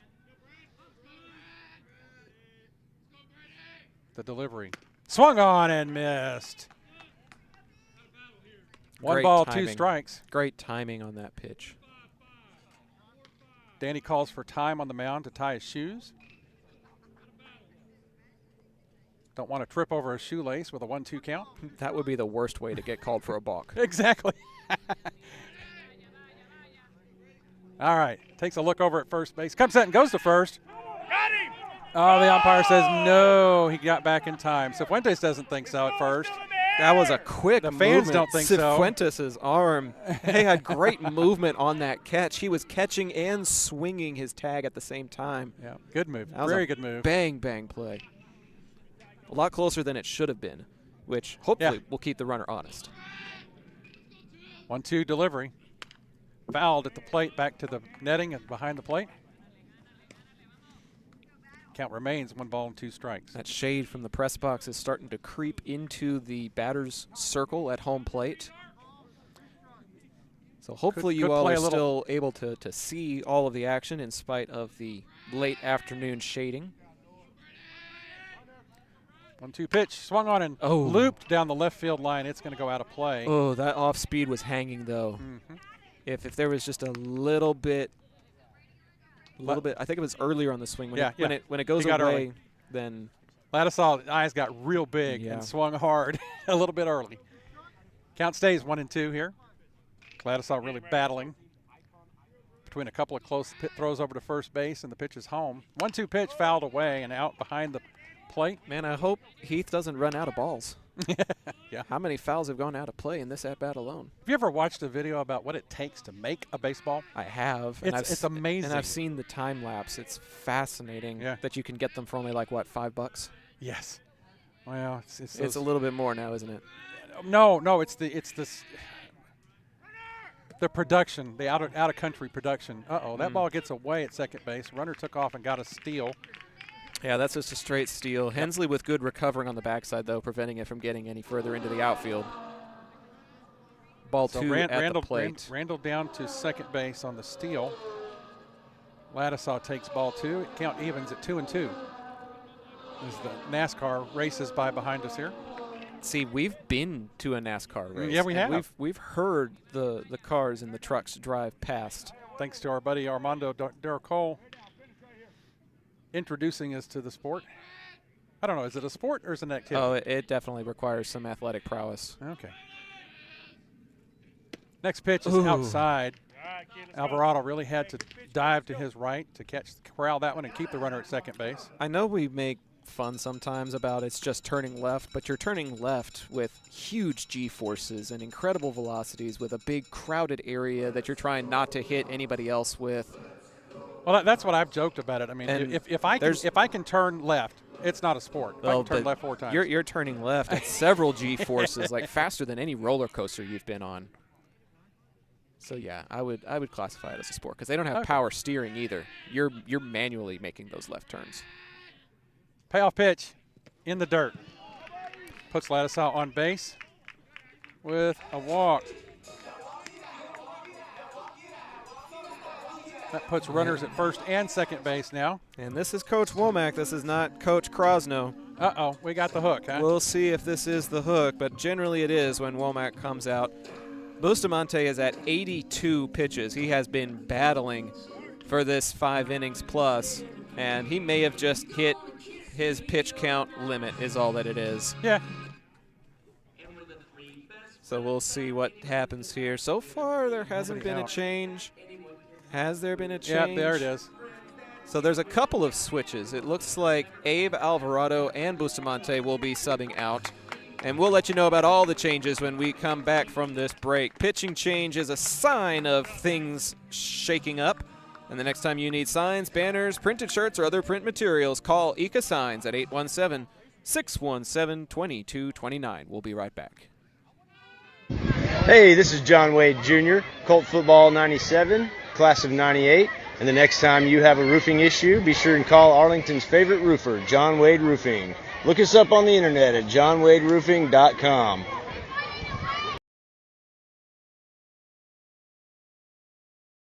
Why, hello there, ladies and gentlemen. If you want to hear Zach talk about things beyond the realm of sport, catch him with me, Ben Hart, on the Intergalactic Peace Coalition podcast. For nearly a decade, we've been geeking out on IPC about our favorite nerdy things. We have a back catalog of over 350 episodes diving into sci-fi and fantasy stories like no one else. New episodes drop monthly featuring news, reviews, discussions, and tangents on all our favorite franchises, including Marvel, DC, Star Trek, Star Wars, Stranger Things, Harry Potter, Jurassic Park, Dune, Godzilla, Firefly, Pixar, Doctor Who, Indiana Jones, The Last of Us, James Bond, House of the Dragon, Ghostbusters.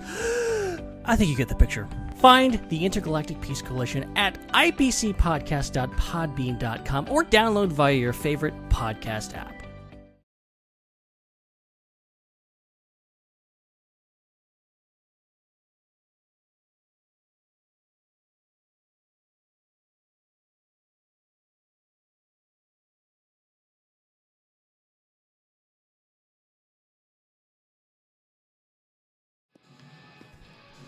Welcome back to live action here as the Colts have made a pitching change here in the bottom of the 5th inning. Now on the mound for the Colts, number 14, Yadier Gamez. Throwing lots of stuff that was in his pockets at Coach Womack.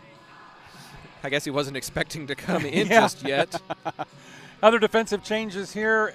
Abe Alvarado will be substituted out, and Danny Bustamante will move from the bump over to third base. That'll keep his spot in the lineup since AB was being pinch DH'd for. So that'll allow Danny Bustamante and Jeremiah Taylor to stay in the batting order. Umpire's looking at something at Gamez's glove out there at the pitching mound. Gamez changing balls now with the umpire. The Hawks have 2 runners on base. Mick Randall at second base, Brady Ladisau at first base on the walk. And stepping up to the plate, Hunter Bulin. Bulin had a double and a walk in his first 2 at-bats so far today in this second ball game of 2 here at Rockwall Heath High School. Bulin steps in. Gomez comes in with an interesting situation with the tying run aboard. There's a move on here, and they try to get that runner at second base, but he got back standing up safely. Yeah, Bustamante charged up the third baseline, which is probably part of that defensive shift that Coach wanted to make, was to have Bustamante in the hot corner. And as Hensley shifted from shortstop to third, you try to see if the runner on second will get too large of a lead off, and the second baseman can sneak in behind you for a pickoff. First pitch home from Gomez is a ball. 1 ball, no strikes to Hunter Bulin. But this is the type of ball that's been played all day, is this small ball. Move the runners when you've got fewer than 2 outs. This is exactly the type of defensive fundamentals that Arlington needs to be preparing for. Pitch home by Gomez.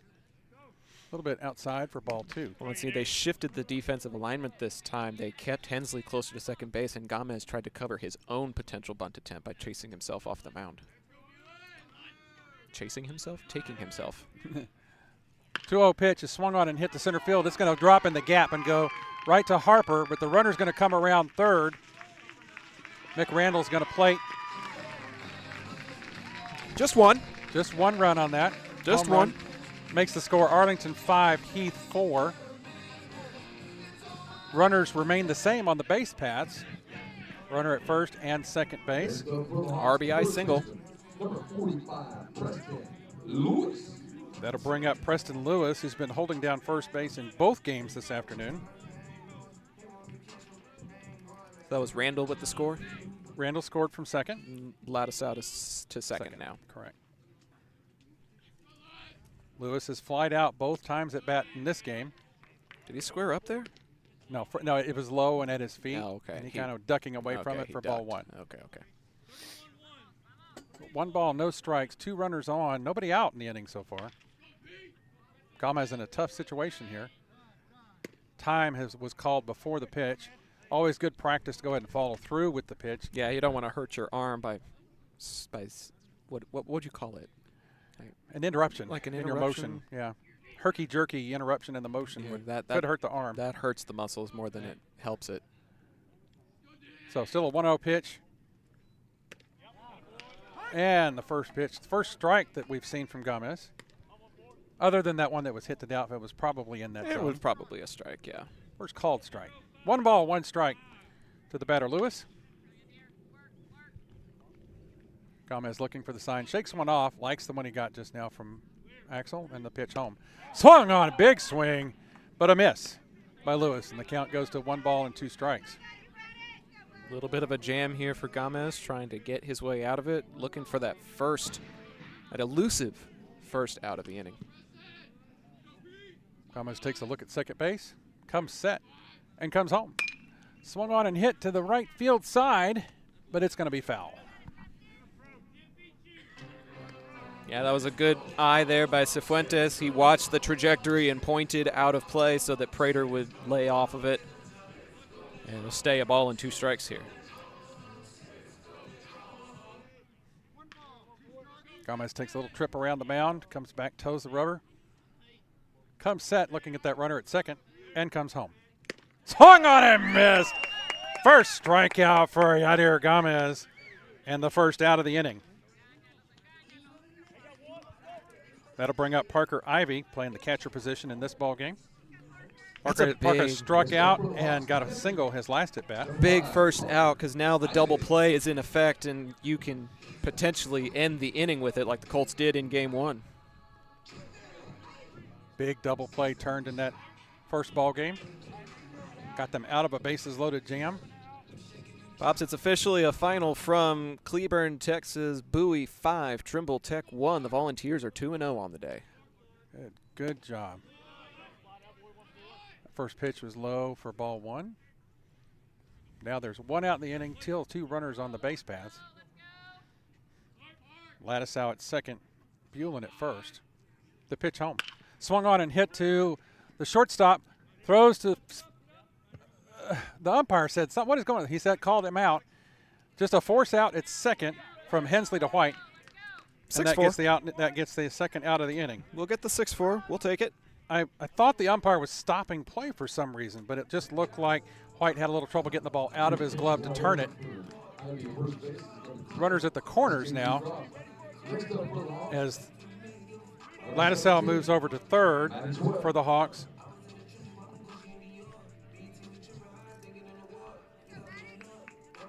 Hunter Bulin is out at second on the force. Parker Ivy is on at first base on the fielder's choice.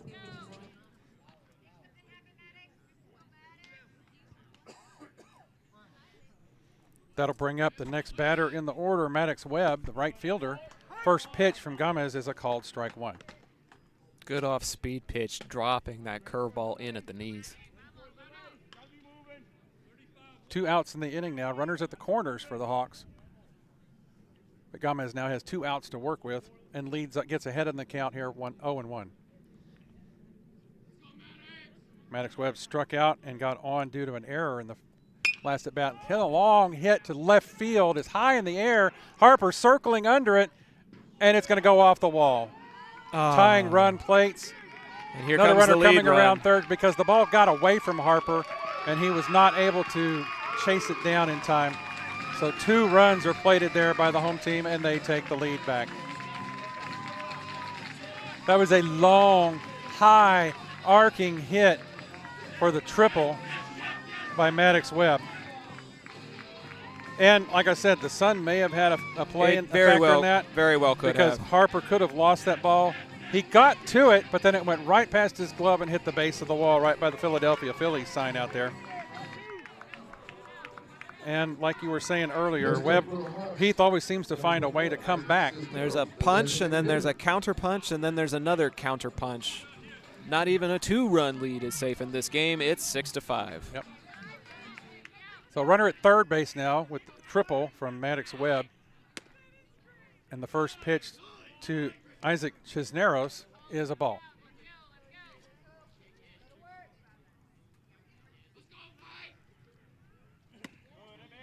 Next delivery is also called a ball by the home plate umpire.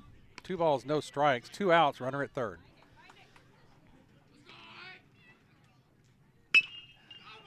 That is a fair ball down the third base line. Oh, yeah, it was inside the line. I saw it.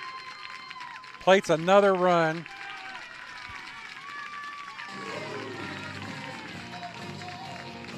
On that that double down the left field line for Cisneros.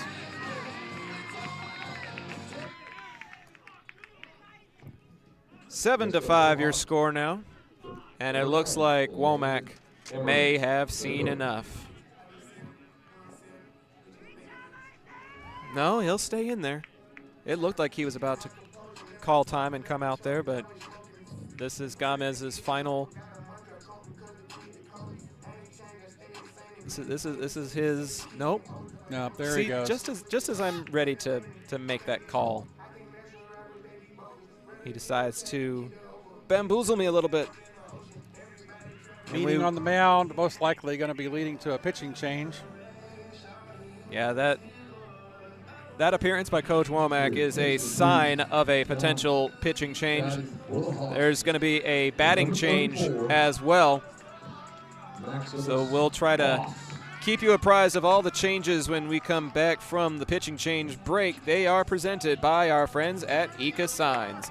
Next time you need signs, banners, printed shirts, or other print materials, be sure to call 817-617-2229. We'll be right back. Taqueria Taco Express is your one-stop shop for all things authentic Mexican in Arlington and Grand Prairie. And this fall, you'll now have 4 stops to choose from. Visit the new location off 20 and Little Road or any of their 3 original locations and try their $10 Taco Tuesday. It includes 5 tacos and an agua fresca.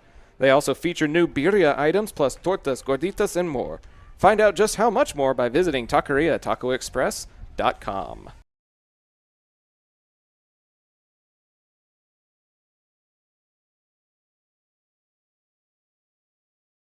Pools in Texas need servicing all year long. At Romy Pools, LLC, we provide quality pool services such as cleaning, maintenance, and repairs. So call 469-951-0107 for a free estimate and ask for Roberto. Romy Pools, LLC. We're going to make you fall in love with your pool again. Hablamos español.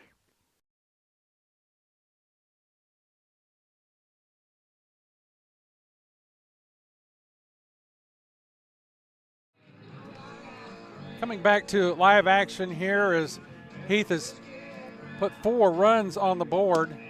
No, 3 runs on the board.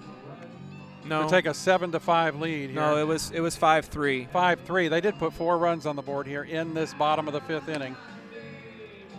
We do have 2 outs in the inning, but they've had some timely hits and some close ones down the left field line, and that's going to bring on a new pitcher in Mason Hensley, number 10, moving over from shortstop onto the bump. Corbin Quiros taking over at third base, and Danny Bustamante sliding over to shortstop. These are your defensive changes for the Colts as they're fixing to have a pinch batter here in number 34 for the Heath Hawks. We'll figure out what his name is here in just a second. Max Moss. Maximus Moss. It's just showing as Max on the roster we got. They're having a little fun, aren't they? I guess so.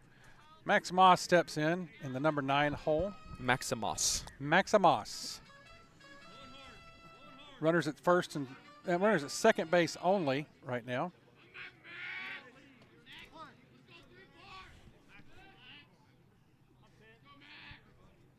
Hensley gets the sign he likes, takes a look at second base and comes home. And that ball gets past Alvarado. Turns the corner third, but he's going to back up. So a pass ball there. Gets the runner over to third in Cisneros.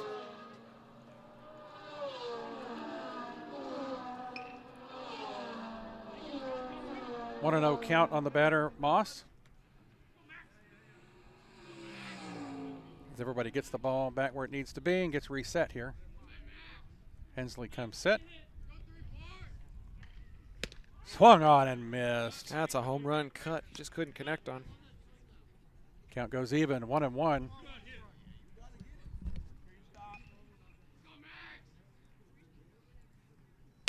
Swung on and popped up. It's going to be out of play to the right side over the first base dugout. Count runs to 1-2. Hensley's ahead. 1 ball, 2 strikes, 2 outs. Runner over at third base. Be nice if we could leave him there. Hensley's 1-2 delivery. High for ball 2. 2 balls, 2 strikes.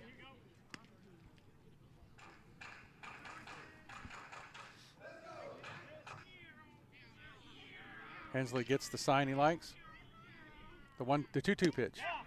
Offered at it. Strike 3, the call. Moss goes down looking.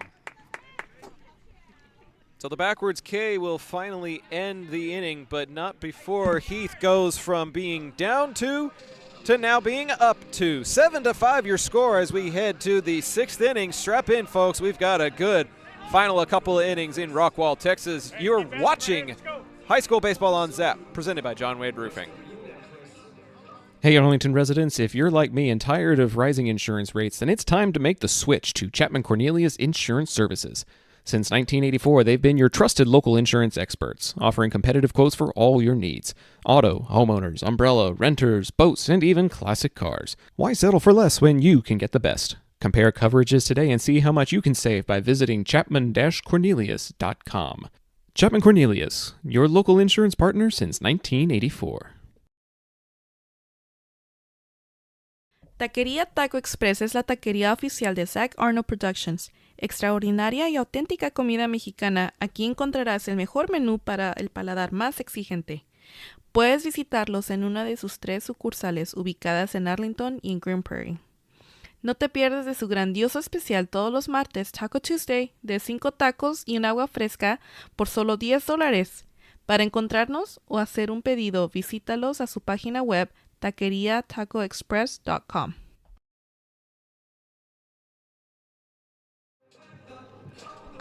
Resuming action in Rockwall, Texas.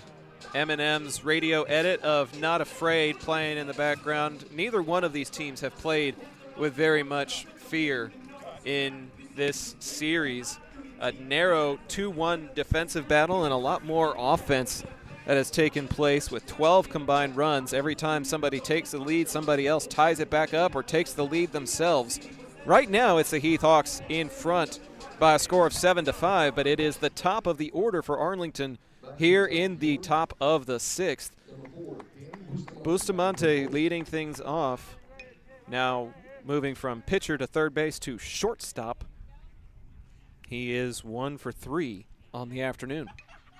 He'll be facing the third pitcher of the afternoon in Kyle Bryant, who throws it about as high as Bustamante's helmet for ball number 1.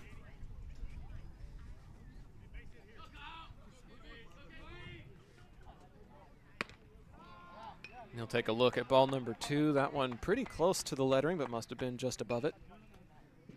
6 combined runs in that 5th inning, Pops. 2 from Arlington to take the 2-run lead, and then another 4 by Heath to counter. For all of the lack of offense in the previous ball game, we've definitely seen some interesting fireworks, a couple of doubles here and there, but then a sacrifice bunt that scores a run. Right. So both teams executing in both large and small ball right now. Uh-oh, that one's Ball popped is up. up. It's playable. Looking at it and bouncing off of the netting.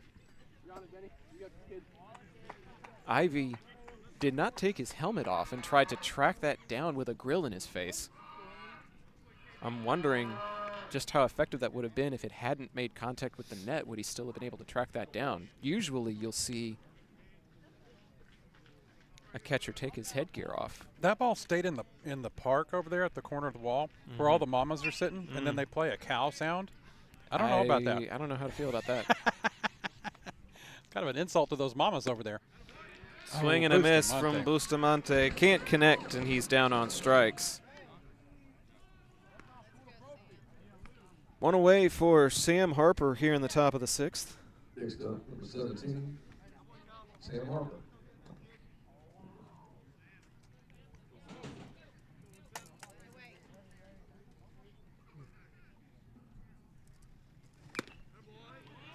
Tiny bit of contact, but it still goes into the glove of Ivy for strike number 1.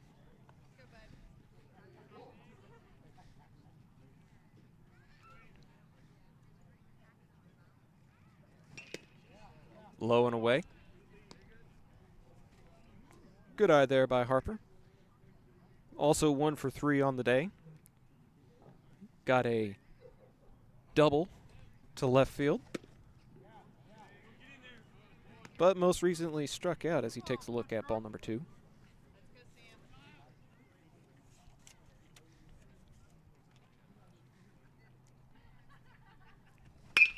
In play to shortstop. Slow roller on the backhand, trying to leg it out, and he comes off of the base. It's safe. Great job by Harper legging it out for the infield single. That slow roller and the high throw gave him an opportunity, and he took advantage of it. Harper is committed to go play at Redlands Community College at the end of this season. It's a community college in El Reno, Oklahoma.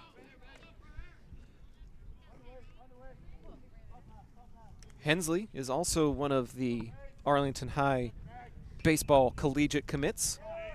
As he takes a look at a strike, he's headed to Kansas City, Kansas Community College at the end of this year. Favorite food for Mr. Hensley?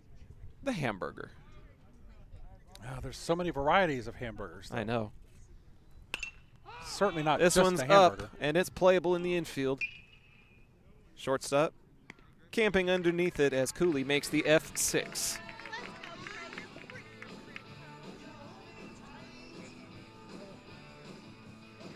Is that a hamburger with cheese, with bacon, with all the fixings, maybe some avocado, or just a plain burger like your brother likes? You know what I've recently become a fan of? Have you been to Applebee's recently? No, I haven't. They have something on their menu. Swing and a miss here from Prater. That is a burger with all the fixins, but instead of a bun, the two things sandwiching your burger and fixings are cheese quesadillas. Ooh. The quesadilla burger. What a twist on the burger. Traditional burger. I like it. Fouling it away does Prater. It's 0-2. 2 out here in the top of the 6th.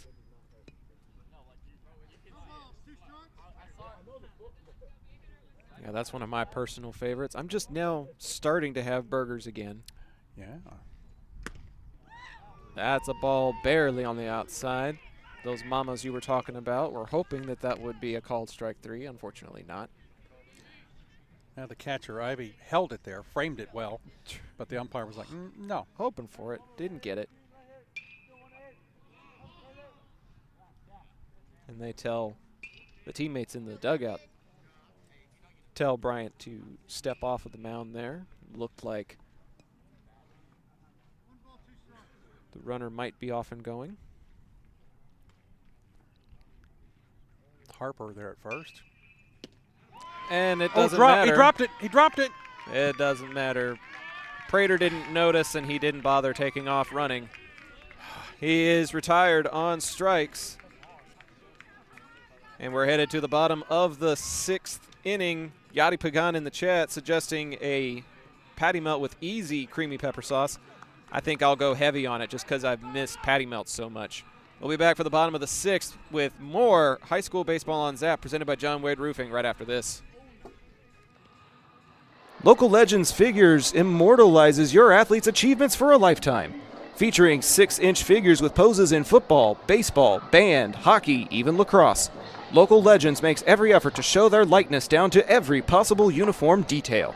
To order your custom figure, call 817-681-0393 or email orders@locallegendsfigures.com.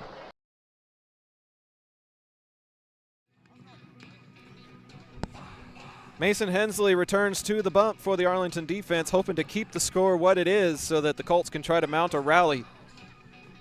As we get ready for the bottom of the 6th inning here in Rockwall, Texas. Zach Arnold, my pops, Doug on the call. We want to extend our thanks to the Arlington friends and family that made the trip out and provided us with some between-game munchies.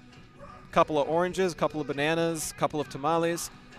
We always appreciate the support in the financial sense, but the practical sense is also really appreciated. It's a little chilly. The temperature feels like it's dropping as the sun is dropping, but we're excited to be here with you, bringing you this weekend action. Arlington is back in action on Monday, and then they turn right around and play a tournament on Thursday, and we'll have all of that action as well. It'll be a 4 p.m. game against LD Bell at Bell on Monday afternoon, and then tournament action starts on Thursday. Fun time of year. Nice to have baseball back in action. Top of the order, Alex Cooley takes a look at strike number 1, his 4th plate appearance, 0 for 3 in this game number 2. Fly out and a couple of ground outs in the infield. Checks his swing and lays off of ball number 1 in at the turf.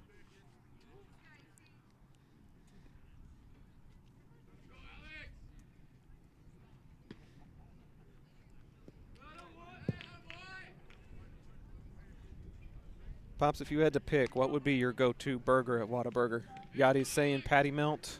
I'm also a fan of just a traditional Whataburger or the sweet and spicy bacon burger. There's a lot to choose from over there. That's what I like, the sweet and spicy bacon burger. Ketchup, no mustard. No mustard? No, I'm not a mustard fan on the hamburger. See, mustard's kind of the staple in the sweet and spicy. Yeah, I like a little mayo on there. That's a called strike, much to the chagrin of Cooley. Come get him, Mason. Let's go, kid.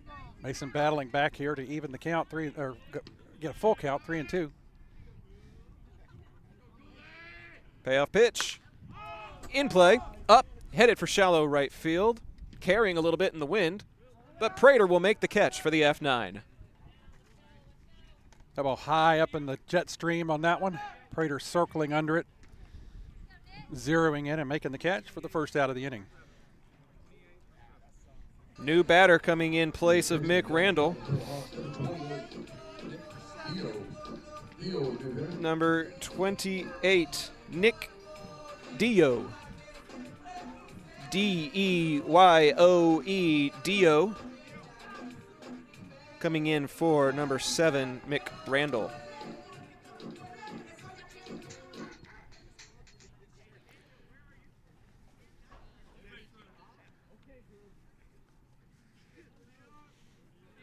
Had an alarm going off on my phone. If Mom the Voice is listening, it's time to feed the dogs, Mom.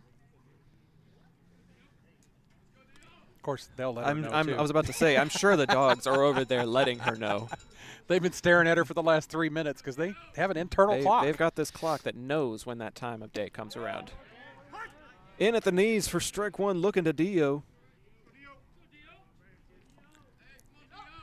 Base is empty for number 28 here in the bottom of the 6th inning.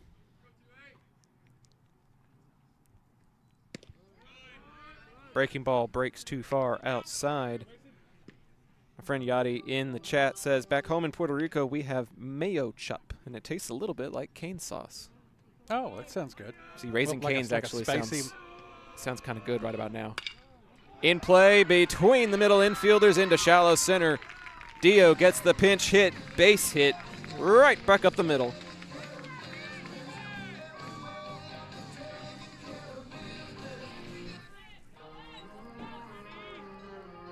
This will be Lattisow in his traditional spot. He'll be doing it with a man aboard and one out.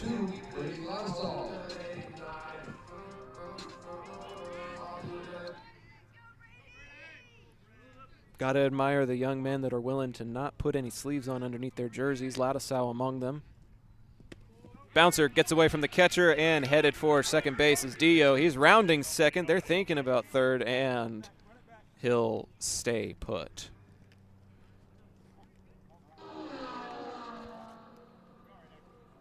So runner advances. The younger pup was staring at Mom at 5:12 p.m. and it is now 5:32, so that's 20 minutes of intense staring. The dog has a different name, but if you've ever watched the TV show Frasier, we call this dog Eddie because she just gets up and she just stares at you. Trying to stare into your soul almost. And she does it with different colored eyes. Oh, yeah. One blue, one brown.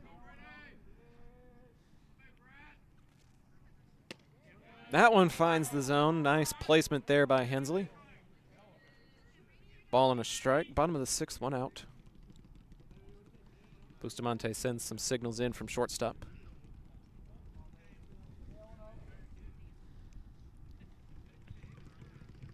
And Hensley wants to reset. So I'm curious, do you find yourself trying to look out to the center field scoreboard, or are you watching the score bug? Oh, I'm watching Pops. I can't see that, the yellow lights with the big bright yellow sun shining on it right now.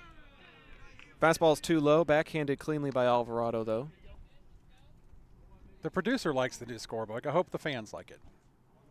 Yeah, fans, go find us on Zach the Voice on social media, ZACH the Voice, and please provide some feedback on your thoughts on these first couple of games. I know that it's a process, and hopefully we can smoothen things out the deeper into the season we go. Uh-oh. Took one in the middle of the back. Lattisow will slowly trot down on the HBP as Pat Benatar plays again. Axel Alvarado and Mason Hensley conversing in front of the pitcher's mound. As Bulin, he's had a pretty productive day. A double, a walk, and a single in this Game 2 action. The third baseman, number 6, Hunter.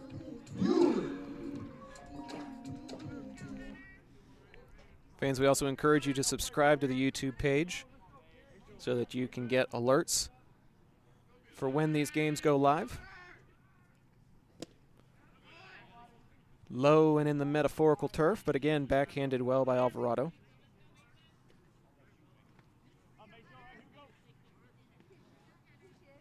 Hoping for a double play here. One ball here to the new batter.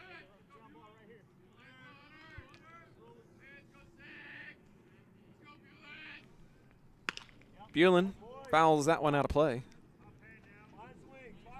Quiros thought about moving out of that third base position to take a look at it. It'll move the count even to 1-1. Bustamante playing close at second base on the runner there. White playing the gap between the second base bag and first base. Another one that's too low, but another clean dig by the catcher, keeping the base runners where they are at first and second. Yeah, good athletic play there by Axel with the very deep backstop here that you can see on the TV video feed. Lots of space to roam around back there, and got to keep it in front of you at the plate.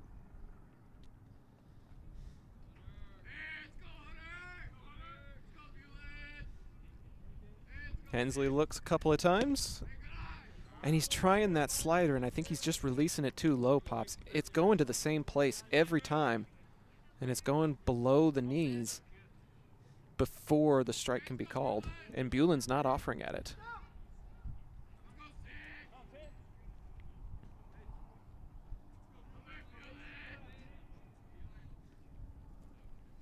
3-1 is offered at. White chasing it. He'll have a throw over to first base that's in time for out number 2, but it does advance the runners. But again, another great defensive play by Hayden White, having to run to his left side towards the first base line, able to snag that ball and then turn his body around and make a good throw to Cifuentes for the out. Good defensive play there. Dio moves to third, Ladisau to second. And a new batter coming in place of Preston Lewis.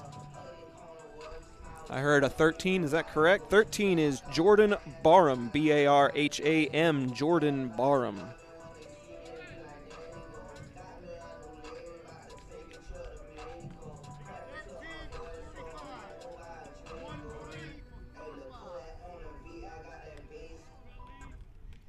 Coming in place of the first baseman, Preston Lewis. Looking for a pinch hit RBI. Hensley looking to send Arlington to the top of the 7th with just a 2-run deficit. High and away on the first pitch to number 13 for ball 1.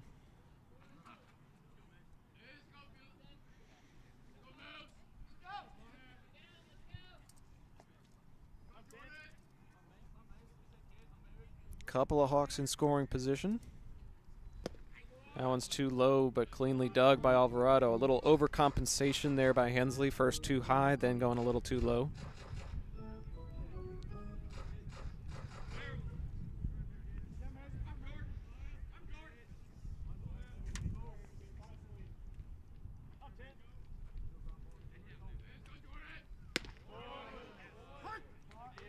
That goes right down the middle. That's the Goldilocks pitch. Too high, too low, just right. 2 balls and a strike.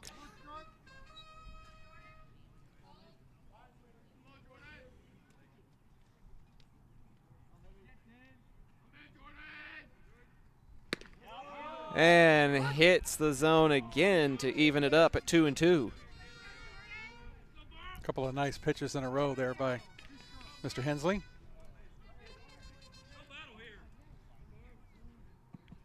Two balls, 2 strikes, 2 outs, 2 men aboard, 2-run difference. And Hensley wants to cycle through the pitch calls again, and time will be called by Barham at the plate.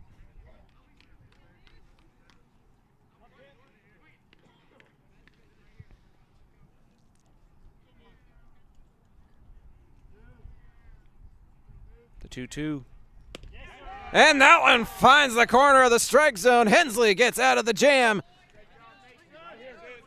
He'll record the backwards K and send Arlington to the 7th, trailing by just 2. Stick around, folks. We've got a fun next 3 outs ahead of us as we head to the 7th.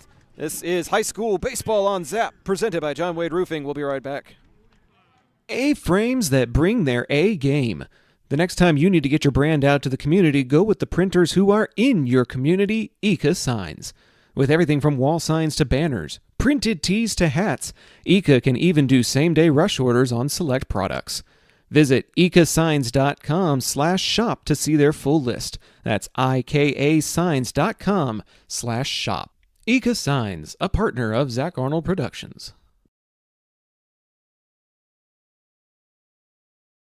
John Wade Roofing has been serving the Arlington area since 1982, but the Wade legacy runs much deeper in the city of Arlington. A pioneer family that has had roots going back decades, John Wade and Company saw relatives attend the Cooper Street Arlington High campus and has had members play in Colt athletics for decades, and they're looking forward to serving this community for decades to come. Find out more at johnwaderoofing.com.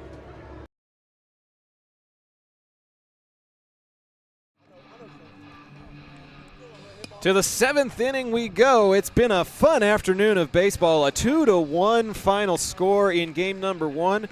And Arlington trying to plate a couple here in the 7th to either take the lead or send it to extras. But regardless of the outcome of these next few outs, Pops, it's been a very evenly contested Saturday afternoon. And Arlington, I think, is learning a lot about themselves from the way that they're competing and battling back.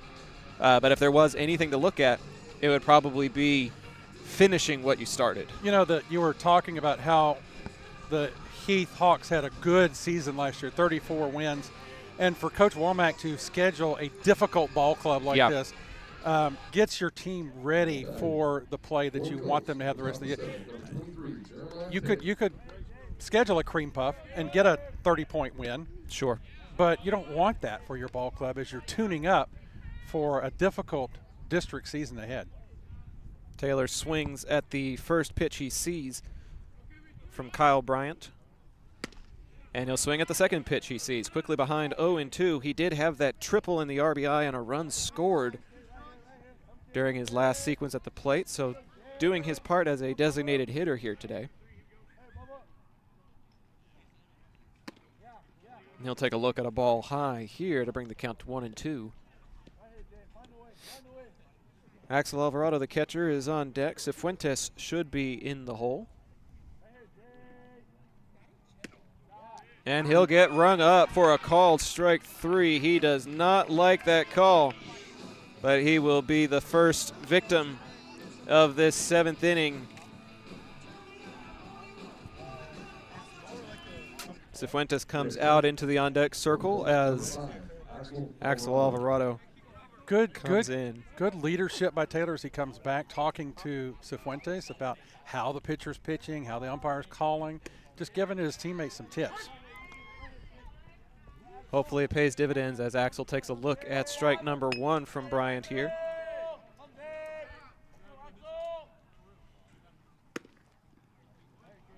And that is strike number 2. Bryant is attacking the strike zone right now.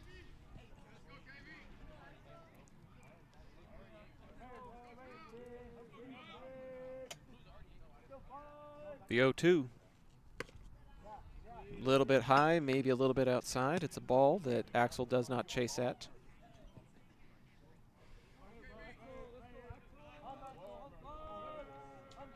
Bryant with a little wobble.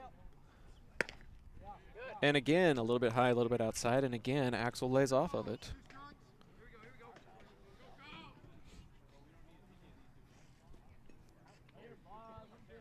The 2-2 now. This one he'll put in play. Sharply to first base. It's going to be close. But Bryant makes the cover, and there's 2 away. It's a nicely played 3-1 putout. And Arlington is down to their final out. That was a good play, really, because Lewis had to really pull to the outfield side to snag that ball and then make an accurate throw back to Bryant covering. It was a good play by Heath there. Sharply hit ball. That one's in at the knees for a called strike 1 to Cifuentes, representing Arlington's potential final out. Hayden White on deck if he should find a way aboard. In the air, swirling a little bit.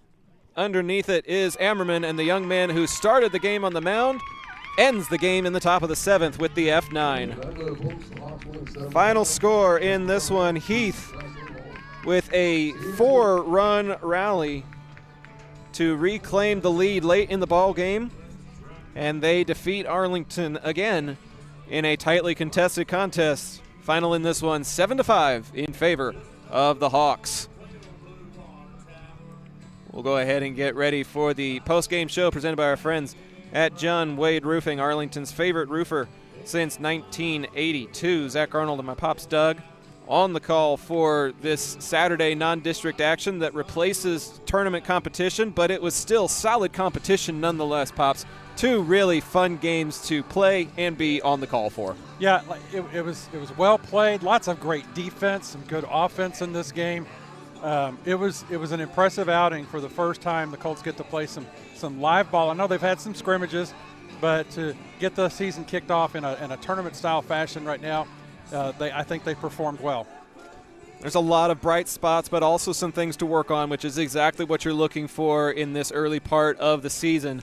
But I think the defensive fundamentals and some of the in the first game and then some of the timely hitting in the second game definitely gives Arlington a lot of things to look at and feel good about as they get ready for a game against LD Bell on Monday and tournament number 2 just a couple of days after that on Thursday. Zap will be there for all of that coverage, starting with a 4 p.m. game on Monday afternoon. We hope that you all will subscribe to the YouTube channel so that you get alerts for when that game will be taking place.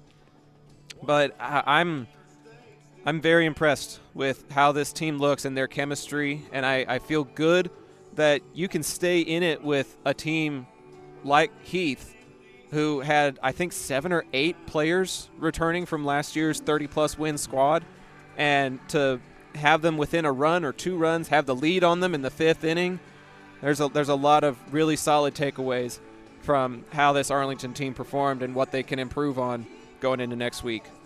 Yeah, I think we saw some solid pitching from the Colts pitching staff. We saw some even better defense.